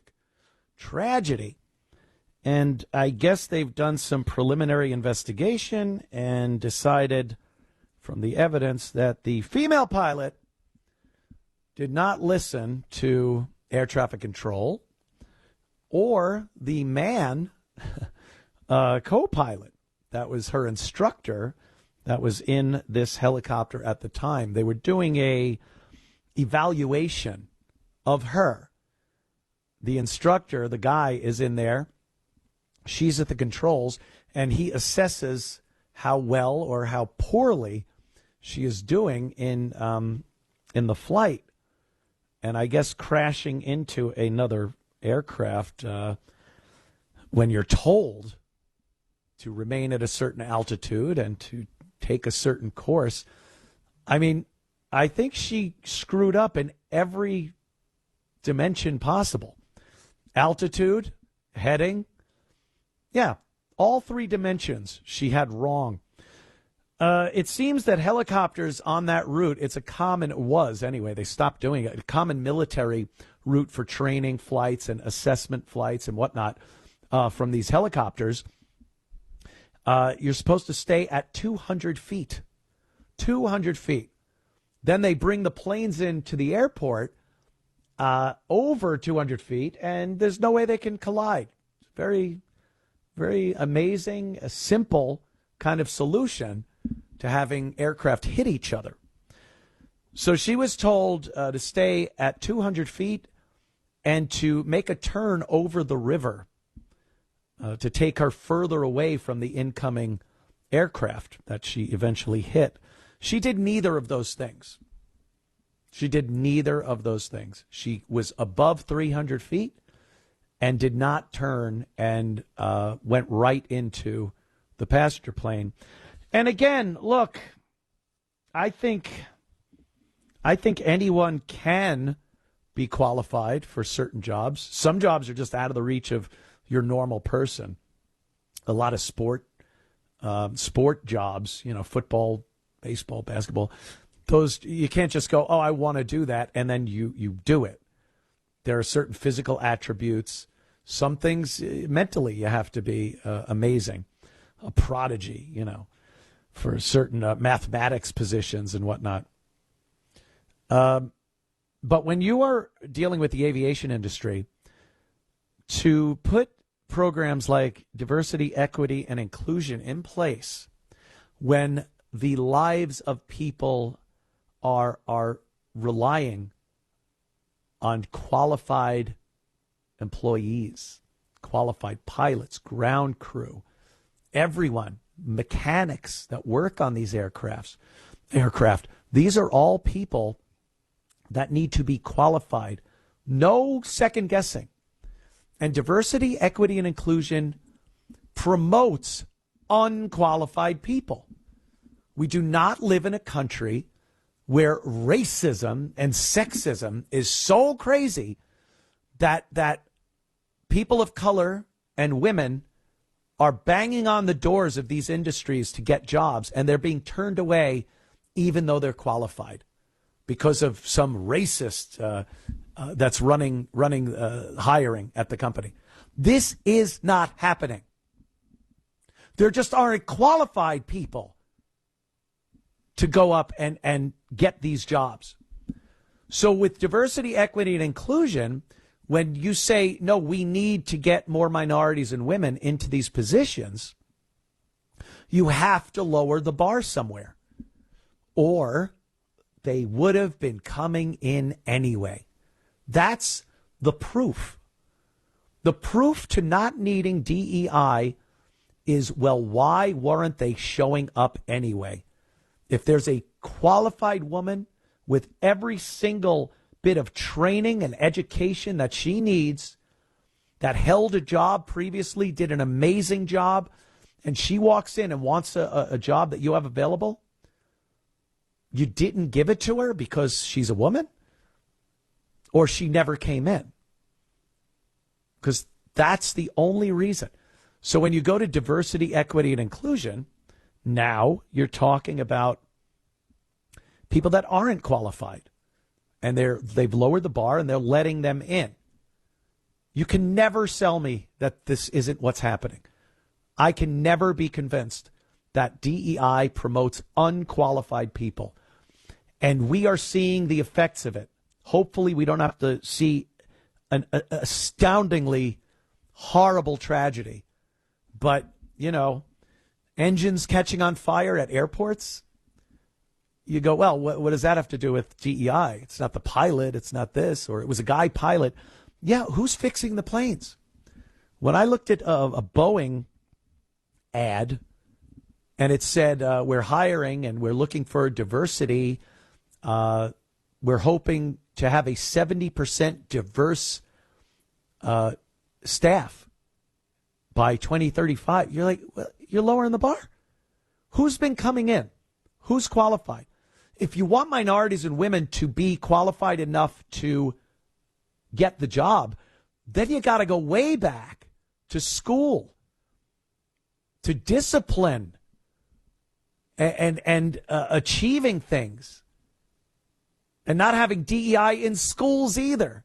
You're just putting unqualified people in very, very dangerous jobs, and it's putting everyone in harm's way. So, all right, a couple of minutes, and not even. We'll be right back with the Anthony Cumia program. Stay right there. Joe, Thank you for tuning in. We do appreciate it every Sunday.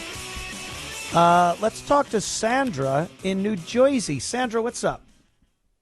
Oh, good evening, Anthony. I'm listening to you. You're very, very intelligent, and you cover a lot of good things. Yeah, I really think that. Oh, you're welcome. Thank you. You know, I was going to talk about the judges and all that, but I wanted to make a comment about the DEI and the Federal Aviation Administration. And listen to this. In 2014, they replaced its merit-based selection with a biographical questionnaire, and it was designed to benefit certain racial groups rather than what you did by merit. And that goes way back to 2014.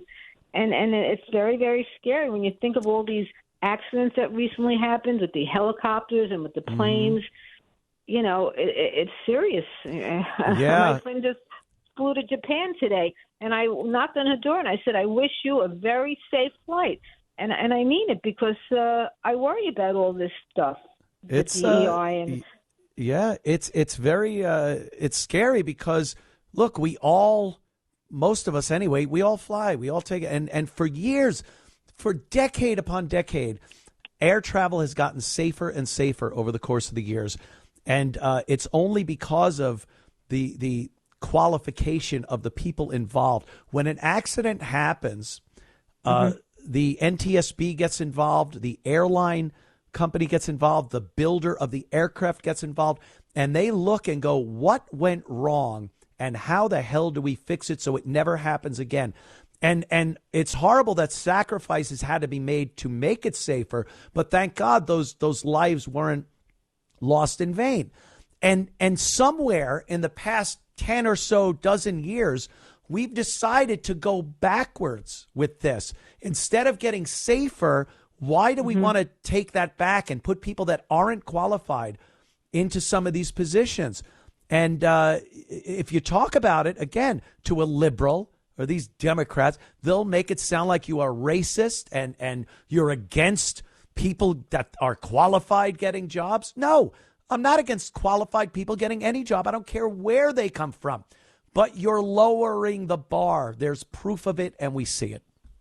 I agree with you, Anthony, 100%. Yep. Thank you, Sandra. I appreciate it. You're welcome. I appreciate your nice words. Sandra's very sweet. She calls us every so often here. How about Aaron? Aaron, Indiana. What's up, my friend? Hey, Ant. Great to talk to you, man. Love you. Love the show. Been a fan for many years. So before I get to my topic, just want to say we're really excited. You're going to have little Jimmy Norton and Yuckmouth on. That's going to be an awesome show. And Voss on May 25th, live in the studio. That should be a lot of fun. Thanks. Oh, it's going to be awesome to hear you guys rant back and forth. Hey, so Putin and Trump came up with some sort of peace deal earlier today that they've kind of chivied by our favorite sweatshirt wearing goofball. Zelensky. Yeah, he said he's not going to go along with any of it, and he refuses to give up Kyiv. And I just wanted to get your opinion on that whole situation. Wow. Yeah, this is obviously a tough one. I think Zelensky might be enjoying his position. It's terrible to say because you don't want to think a leader of a country will just sit back and enjoy the notoriety. I mean, he was an entertainer. People have said this about Trump. You know, the narcissism. He was an entertainer. He just wants, it's all about him.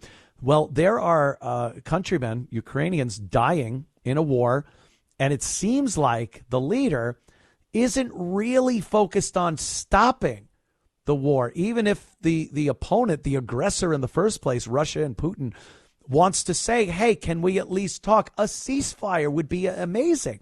Like, can we just stop shooting at each other for 10 minutes and maybe figure out what color the seats should be at a peace conference? Anything. Yeah, he's just a professional grifter. It's very sad to think that he's not a leader. He's not a guy that cares about his people.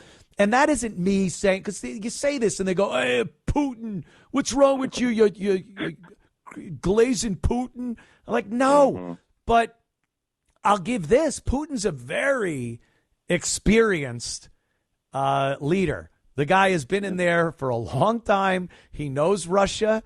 He knows world politics.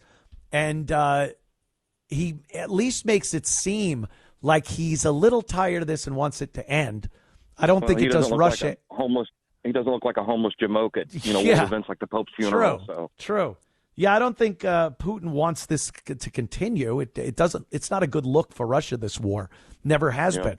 But it's been such a money pit for the United States, and who's basking in the gold doubloons? But Zelensky. We've been paying him off.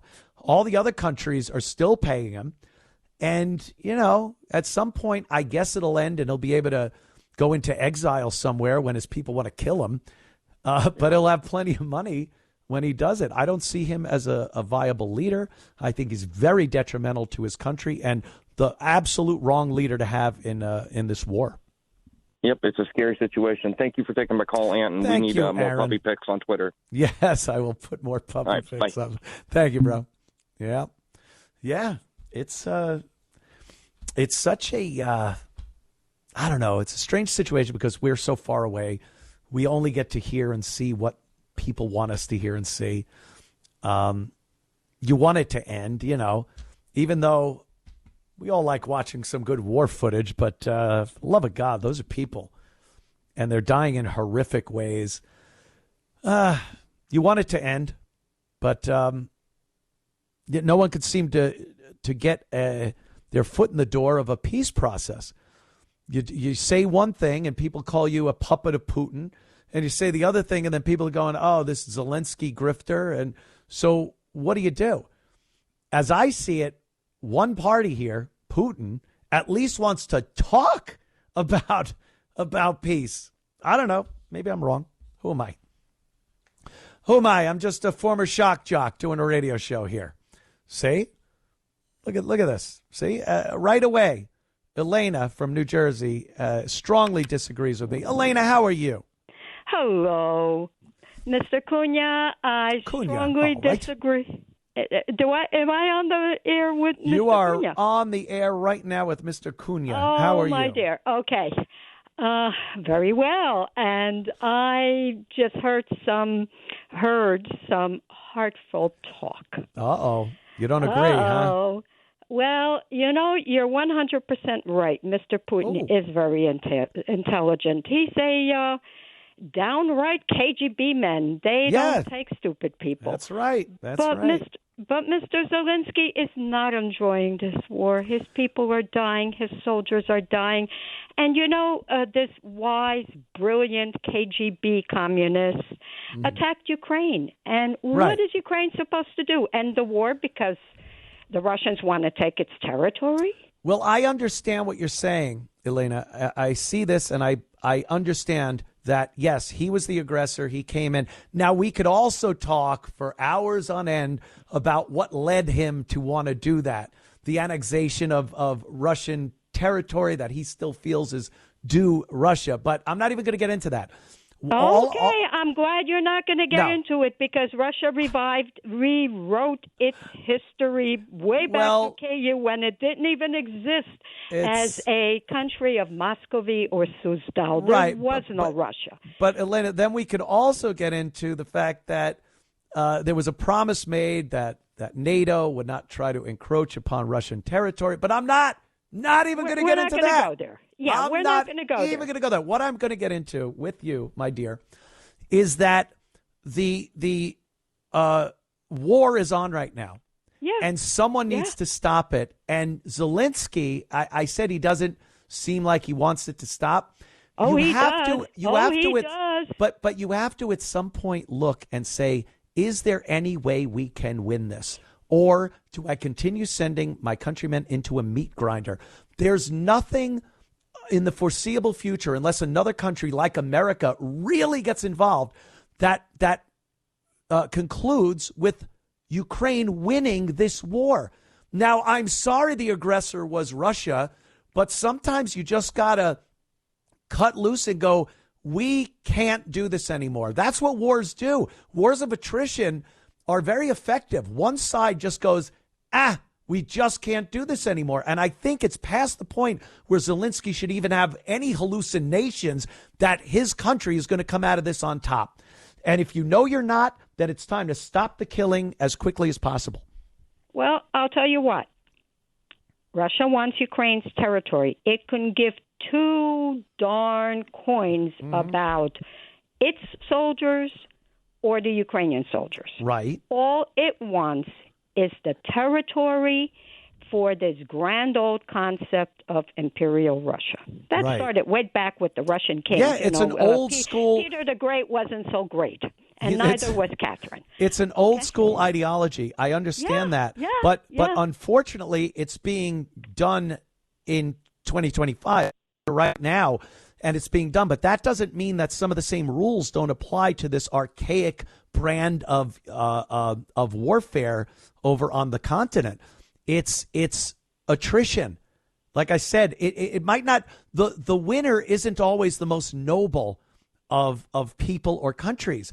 Yes, true. Russia invaded, but the leader of a beaten nation has to at some point realize they are not going to win and try to get out of it with the least damage possible. And I do not see Zelensky even trying. Oh, no. They are trying. That's why they're still fighting. They want to protect as much of their territory as they can. And Putin wants to take as much of the territory as they can. I understand that. And that's why I just said, like, that's what these wars are. And especially, many, many years ago, this is all wars were. Was a country going, we want more land. Let's go into this country and try to take some. And the imperialism, the conquest, all that stuff. But even then, the losing country knew at some point, well, I guess we're going to have to make some concessions. We lost. Don't people understand winning and losing anymore, even in war? Like, yeah, Putin, what a piece of garbage. He did this, but you're losing. You lost. You might have to make some concessions you're not happy with. That's how I see it anyway, Elena. But I thank you for your call. My pleasure. I appreciate. Yes, please. I do listen to your show. I like your show. Thank you. And I'm enjoying it. But I am in total. Leave the but out of it. That's bad grammar. I am totally trying to explain that you will defend your property. Yes, of course. You will not let anybody move into your house because they want a few rooms in there because they want them. You're right. But if 5 people with guns come in and I'm here with a pea shooter, I have to realize at some point that I might have to make some concessions. That's what I'm saying. Or you may call the police. Or you may try to do something to protect your integrity, your property, There's a line, yourself. There's a line where you got to realize it needs to stop, and maybe I have to look in a different direction to end this. That's all. Elena, thank you so much. I appreciate your call. There she goes. Just arguing with some broads tonight, huh? That's what I say. Funny story. This one, I love Adam Schiff. Adam Schiff got his luggage stolen in San Francisco. I got my luggage stolen. He was in San Francisco, and he got his luggage stolen. And then he talks about how the Democrats need to work on crime. This is insanity. Who do they think has been screaming at them for decades about stuff like this? Why does Adam Schiff think the idea of Democrats maybe doing something about the unbelievable levels of crime in their districts and their cities and states? He thinks we haven't seen this. We haven't seen the street takeovers in Oakland. And the fact that everything has to be locked up in just about every major city in this country. I just saw a new system for locking up meat. Yes, meat. Steaks. They put them in like it's made of chicken wire, it looks like. And it's like a bag made of chicken wire. And you put it in there and you seal the top with one of those things that beep when you walk out of the store with it. Meat. Everything is locked up. And then Democrats will walk into these stores and look around and go, oh, what's the problem? Why do we need to live with this? And well, you don't want to address the problem. How about responsibility of actions on the part of the criminals? How about making sure these judges do their job and try and convict criminals, not let them out on no bail to do it again and again and again until they do something even more serious, and then maybe they'll see a little time. Lock them up now. How about security at the stores that are allowed to beat the crap out of some of these people? And then their cases aren't entertained. Their civil cases aren't entertained in a court because judges and lawyers are scum of the earth and will take these cases and entertain them. When a guy is going into a store and he's leaving with an arm full of goods and someone trips him and he hits his head and now you're getting sued. We can't entertain those cases.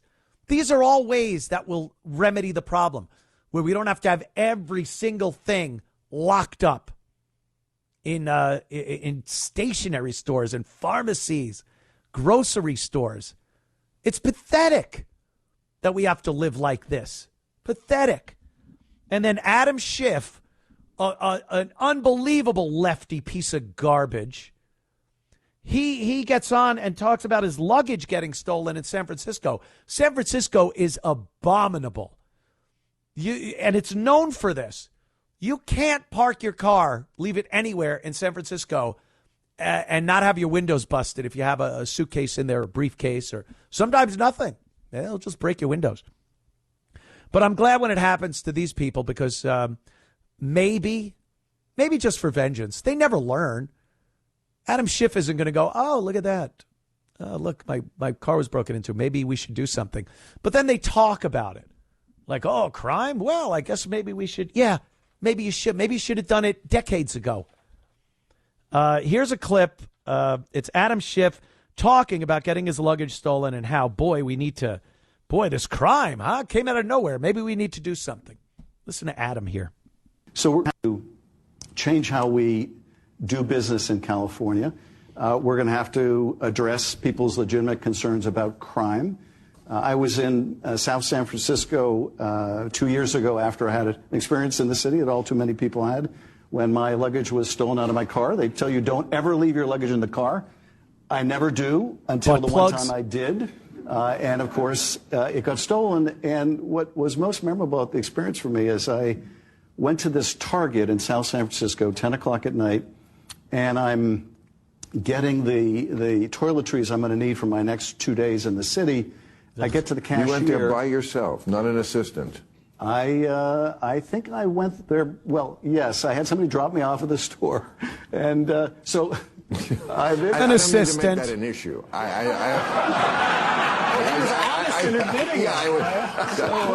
see. I waited somewhere I should not have waited into.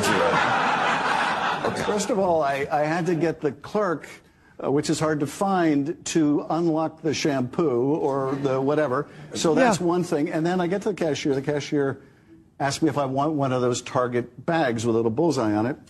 And I said, yes, that Target bag is going to be my luggage for the next 2 days. And she asked me what happened, and I told her. And she basically said, in not so many words, yeah, Democrats are assholes. And I thought, if the cashier in South San Francisco at 10 o'clock at night believes that Democrats are assholes because the shampoo is locked up and my stuff got stolen out of the trunk, we've got a major problem that we have to address. And I think that's an awesome Applause. Again, the audience is on like Jimmy Kimmel and Jon Stewart and The View. There should be a ramp like they have at slaughterhouses. So when they leave, they don't go out to the parking lot or anything. They're just run through the same process that cattle are run through at some of these meat plants, because they applaud this guy. He's the reason why his luggage got stolen. He's the reason why everything's locked up.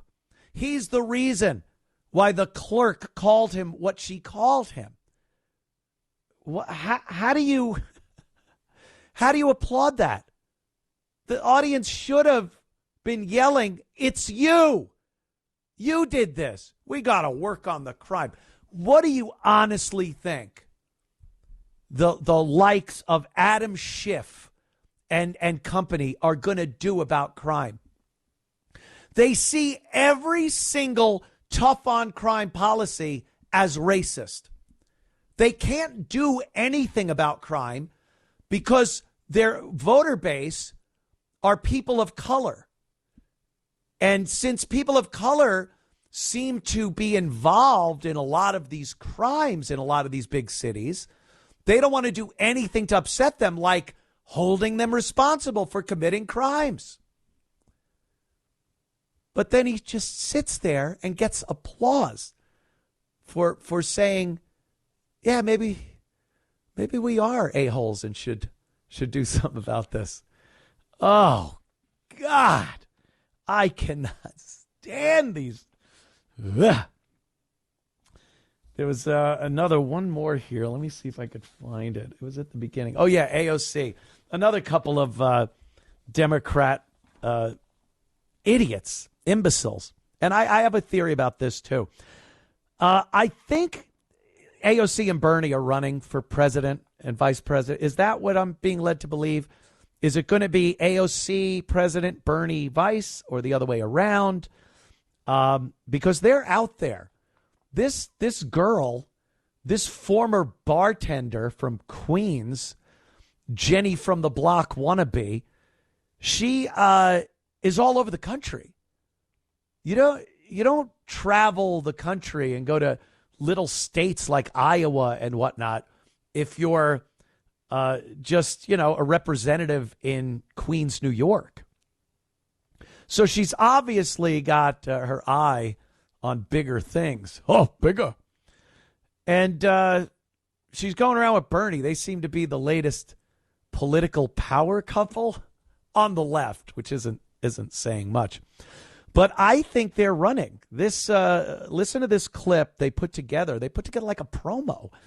And it's AOC, she speaks a little, and then Bernie speaks, and there's a big crowd of the majority of the people they're talking to these days. Whenever Democrats go out to talk to people, whether it's that idiot Walls or any of them, they're speaking to boomers, mostly boomer women. It's a lot of these elderly white women that wear their gardening hats. And they're just applauding. They love this. They love it. No one with any sense is listening to them. So here's AOC and Bernie. Let's listen to this clip of them. It's a promo for a presidential run. Oh, you don't have this one? Oh, damn. I just had. Boy, they've been getting rid of a lot of these clips. Wow, it's like a popular. It wasn't even like a meme or anything. She says, did I send it to you? Maybe I didn't send it to you. Oh, that would be tragic because it was a good one. She actually says Latina, like whether you're white, black, Latina. You know how AOC does that? All of a sudden she goes from this New York bartender girl to Cheetah Rivera. She's clicking castanets and and then Bernie talking about how they're going to solve the problems that are happening. Well, that's what Trump is doing, solving your problems, the problems you guys made. That's the issue. Why on earth would we want you back doing the same nonsense that put us into these positions? Doesn't it seem like when they talk, Democrats, when they say things, that it seems nostalgic at this point, like old? When you see some of these politicians talking about the border or trans rights, don't you look and go, yeah, we've moved on from that. We're done talking about that nonsense. We don't want to deal with it anymore. We got rid of it. Trump got, the trans rights in the military and the DEI stuff and this every other month. The White House has to put a flag out or recognize this. I hear Trump is bringing back Columbus Day. In this house, Columbus is a hero. Christopher Columbus discovered America.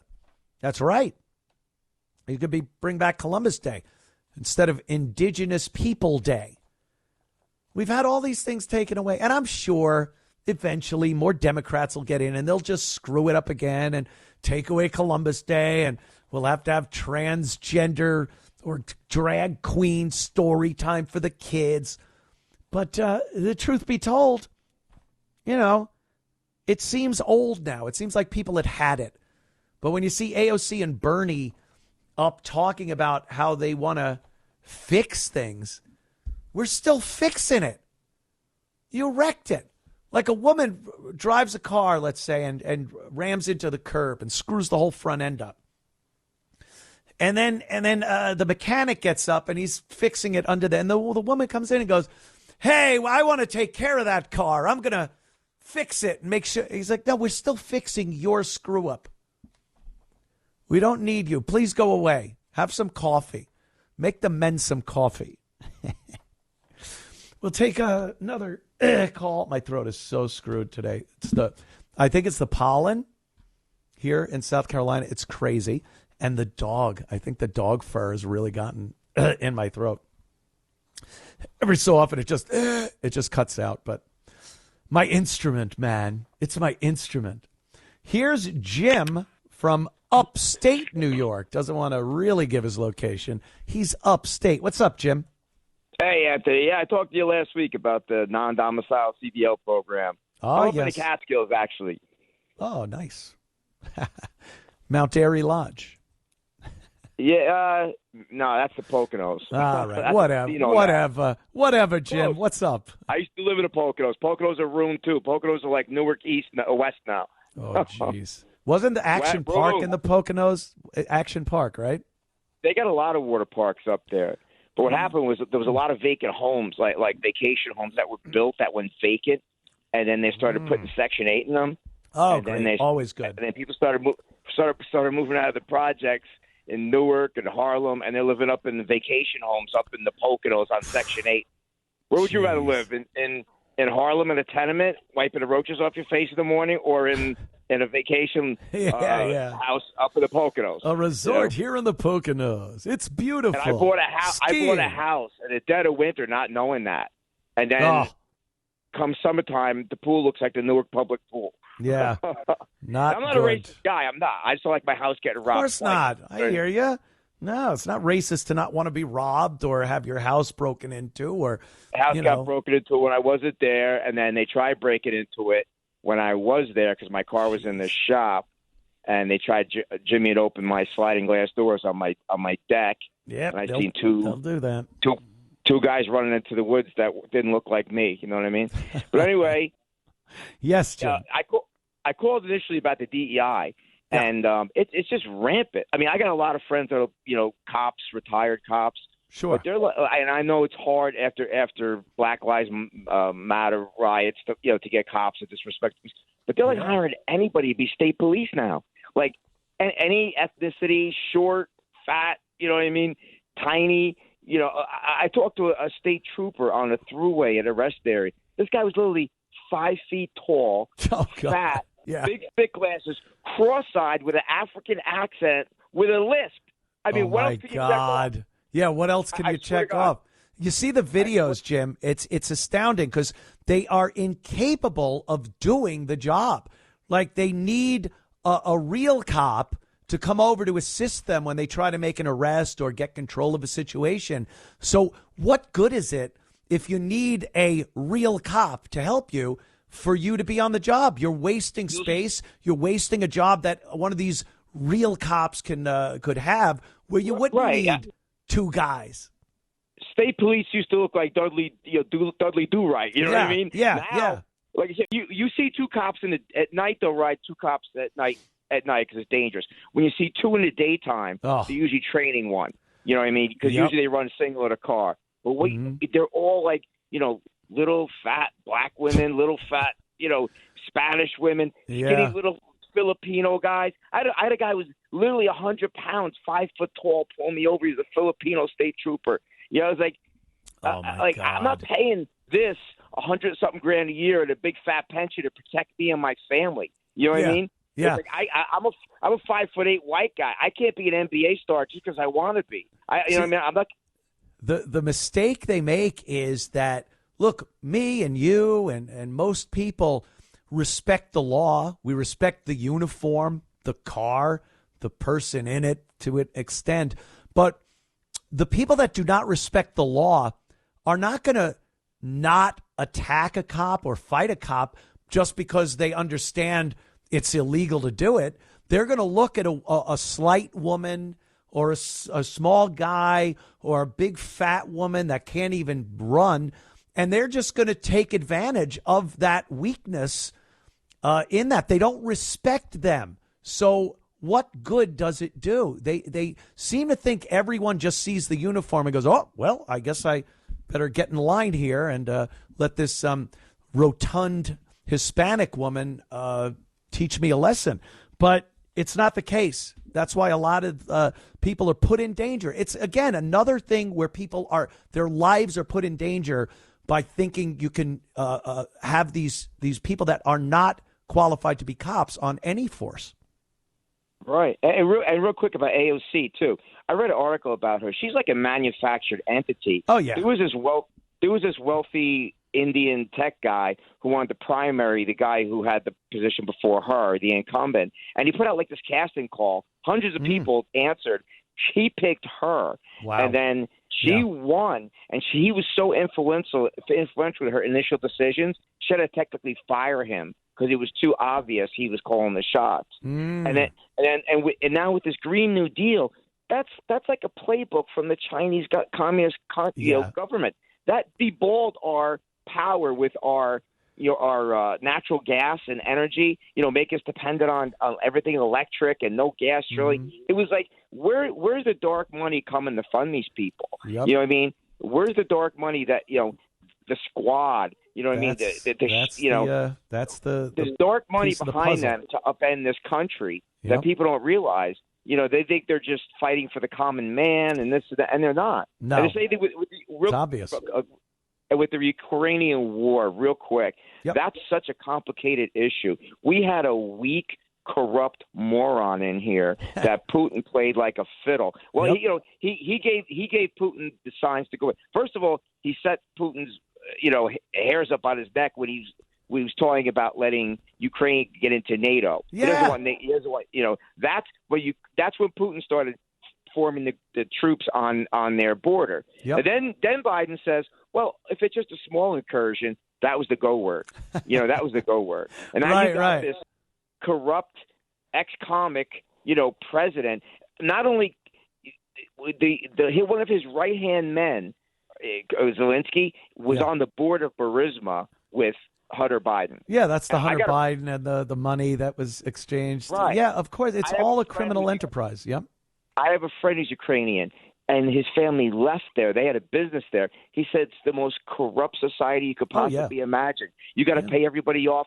People religiously, they tape each other's phone calls in case they have to use it against them. It's sort of a blackmail thing. Amazing. It's a horrible thing what happened there, but so much money is getting stolen. Yeah. Billions of dollars are getting stolen. You hear these rumors of like Zelensky's wife going on a $500,000 shopping spree in Paris. They think he's it's buying mansions through other people in the United States. I wish Trump would claw this money back. If he tries, they'll call him Putin's puppet, and it's just it's what they've done. Jim, I got to go, but thank you for the call, man. Thanks, Andy. Take care. Good job, my friend. Yeah, it's true though. It's a cluster F is what they call it. F being that word. Let's take a quick break, and then we'll come right back with the Anthony Cumia Show. Another call here, Jacqueline. Jacqueline from Brooklyn. What's up? Hey, Anthony. You brought up AOC a moment ago, and I have something to say about her. I don't understand, number one, how she got reelected And number two, I also heard on one of the sound bites in between the shows, not just before your show, but earlier, saying that Republicans are now supporting her the highest among any other elected official, 23%, 25%.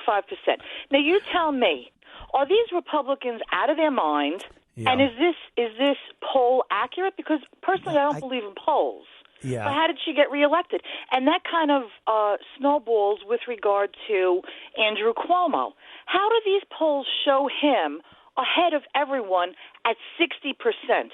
Do they forget that he's the one who killed thousands of people, including both my parents, in the nursing home debacle? And he's the one that we have to thank for congestion pricing, and to thank, you were talking about all these criminals locking up the toothpaste, this poor guy who got his luggage stolen, all to thank him. His brainchild was no cash bail. Yeah, bail reform, they call it. Bail reform. Yeah. There's two other things. He is the one, when his father was running against Koch for political office, he's the one that came up with the slogan, vote for Cuomo, not the homo. Right, and I remember that. I hope the LGBTQ plus elemental P community remembers that when it comes time to going to the polls to vote for him, because he doesn't have their back. He never did. He doesn't support them. He's not in favor of them. Jacqueline, let me tell you, New York. That's my answer to what you're saying. It's New York. I used to live there. You live in Brooklyn. AOC won because New York will vote these idiots into office time and time and time again. Regardless, they could see the damage that is done every time they vote one of these morons in, and they don't seem to care. That's what I don't get. There seems to be so many people I talk to that don't like it. They want it changed. They don't like who was elected. Yet every single time, and by the way, they don't squeak by. They blow the election out of the water, and they win with amazing numbers. Schumer's holding the office like a pope. AOC, she'll be elected every time. New York is an amazing state and city, especially when it comes to electing incompetent morons.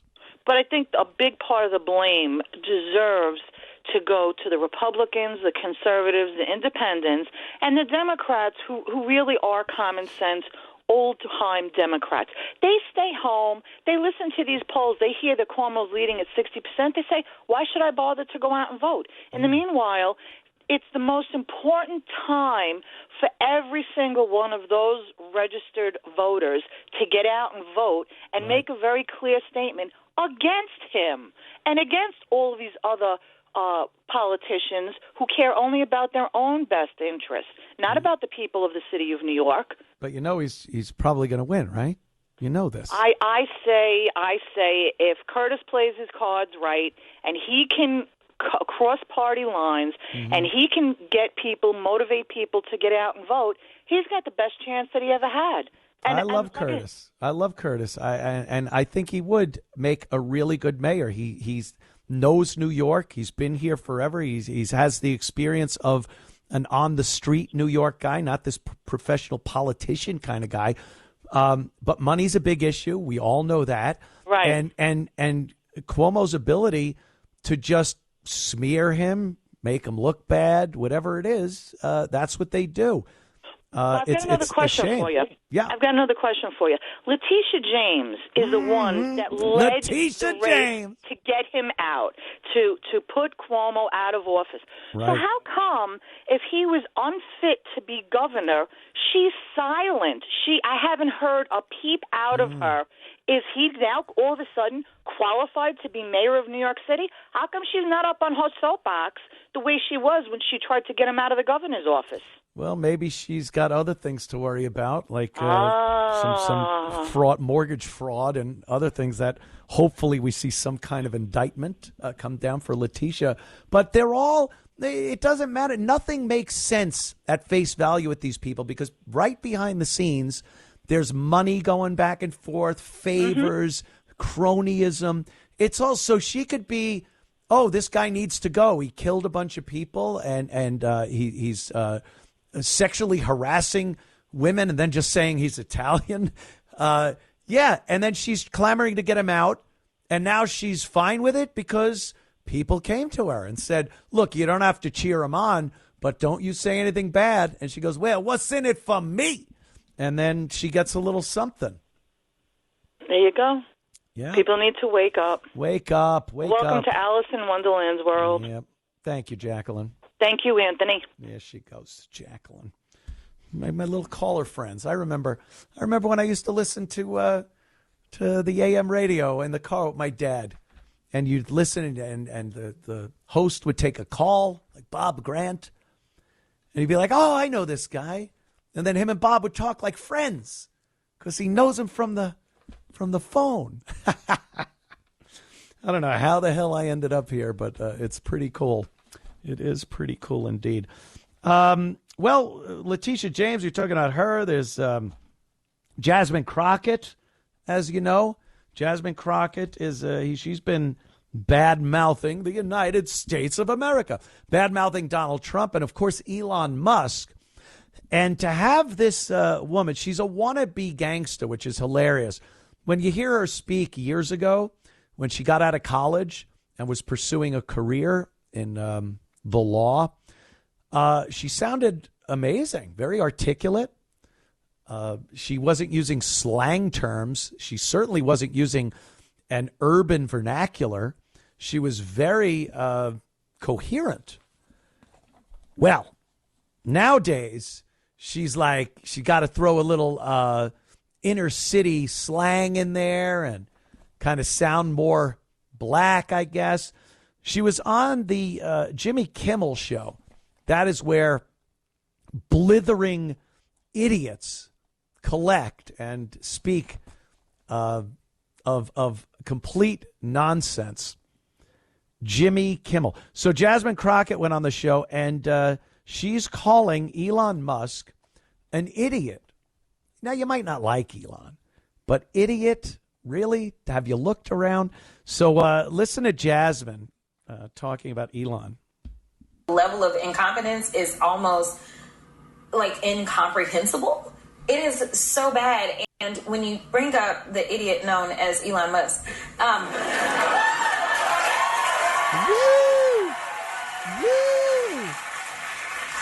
he is not only like very sinister and has no idea what he's doing, and people are like, oh no, he absolutely knows because he's the richest man in the world. Like, yes, he knows how to hire smart people, but don't conflate that and believe that he is the genius because he ain't.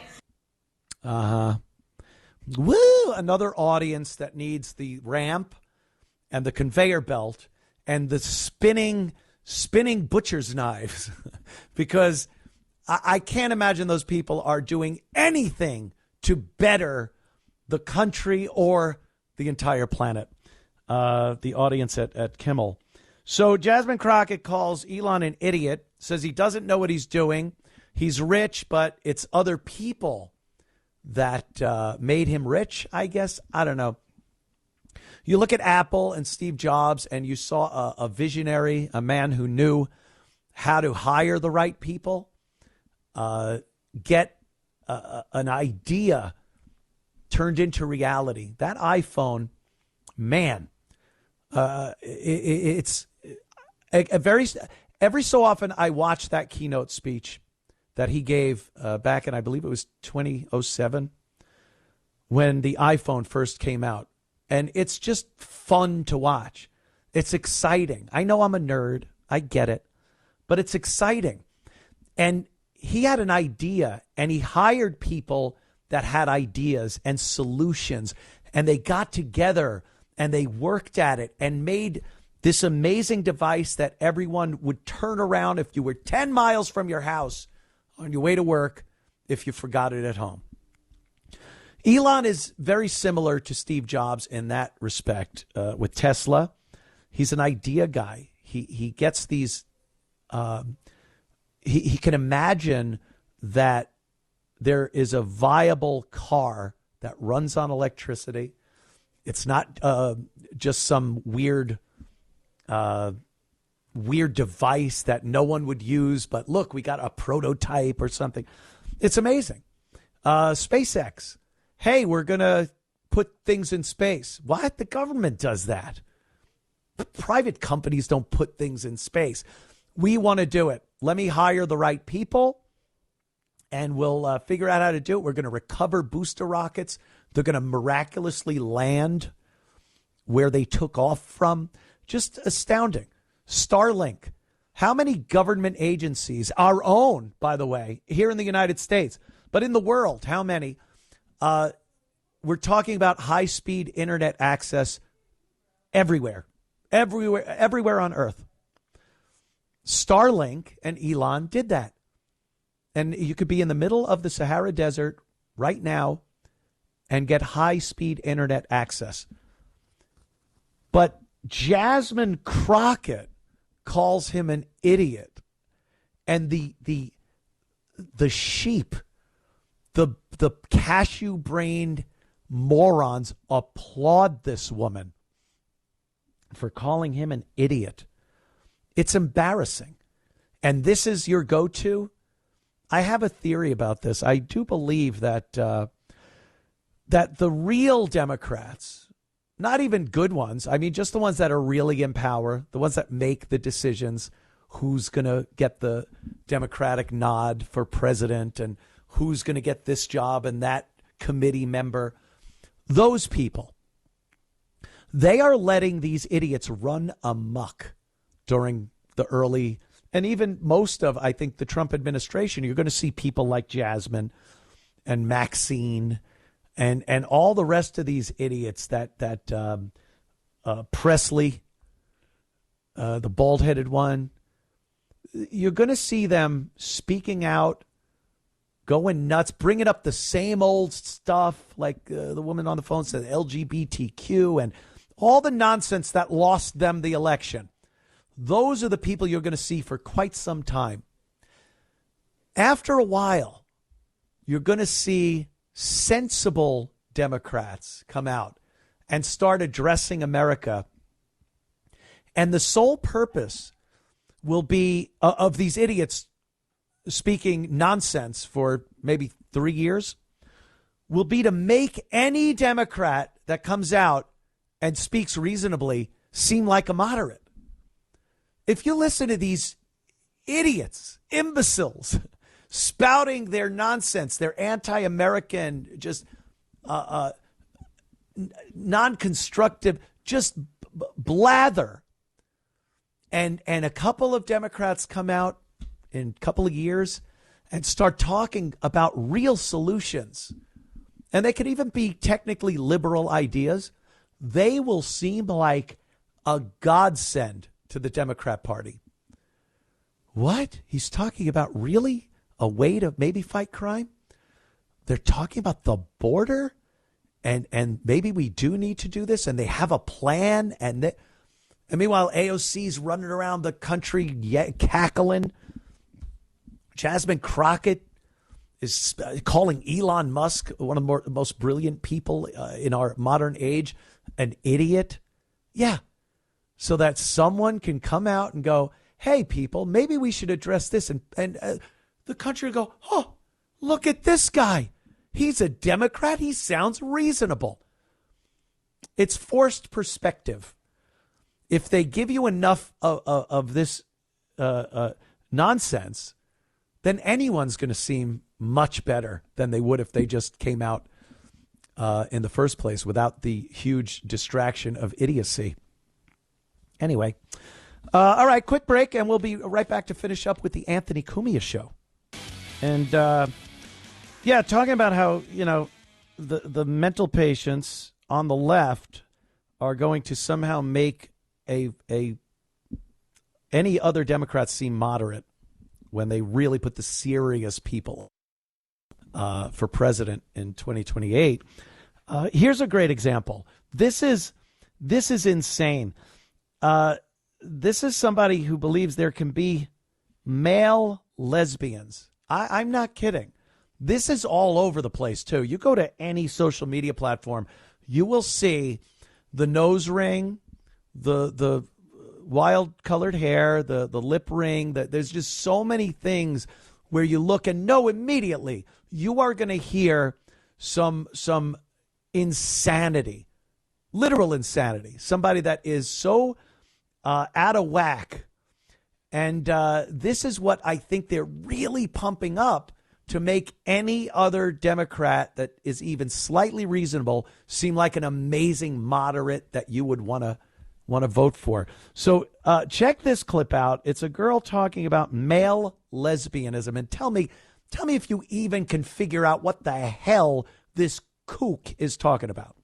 25 and people still don't believe that non-binary lesbians exist. It is 2025 and people still don't believe that you can be a non-binary lesbian and be assigned male at birth and be a valid lesbian.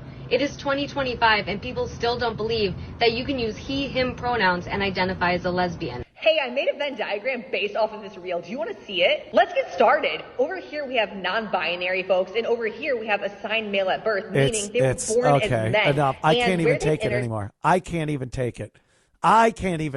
And it's my show. This is what's out there. This is not just like they don't think they're crazy. And the people around them that they surround themselves with, maybe go to school with, they don't think they're crazy. They must talk. I'd love to kind of maybe be a fly on the wall, because there's part of me that thinks when they're all together alone, that they kind of laugh like it's a work, like everyone's in on it. But I know that's not true. They are truly damaged people. Did you see the latest thing on that UK Big Brother? It had, what the hell's her stupid name? JoJo Siwa. That's it. She's like this wannabe rock girl thing. And she all of a sudden, because Mickey Rourke made fun of her on the TV show, the reality show, and some other guy came to her aid, she's decided she's not lesbian now. All it took was a guy to put his arm around her and go, hey, things aren't that bad. You're pretty. You're not this. You're not. She dropped lesbianism like a bad habit. I think so many of these younger people, especially, are brainwashed. They see it gives them attention. And it's with everything, not just lesbianism. All the lunatic stuff that the left has piled on these people to make them think they're whatever. Women. They think they're men. Men think they're women. Their stance on the border, whatever it is, they think they're normal, and we see what they are: mentally deranged, broken people. And I really think the Democrats and the left are going to try their damnedest to just be rid of them.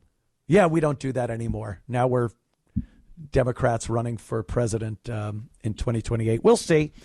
Ladies and gentlemen, thank you. I want to thank, of course, Dave Landau. His book, Party of One, is available everywhere you get your finer books. And we'll be back next Sunday right here. Thank you for listening. It's the Anthony Cumia Show.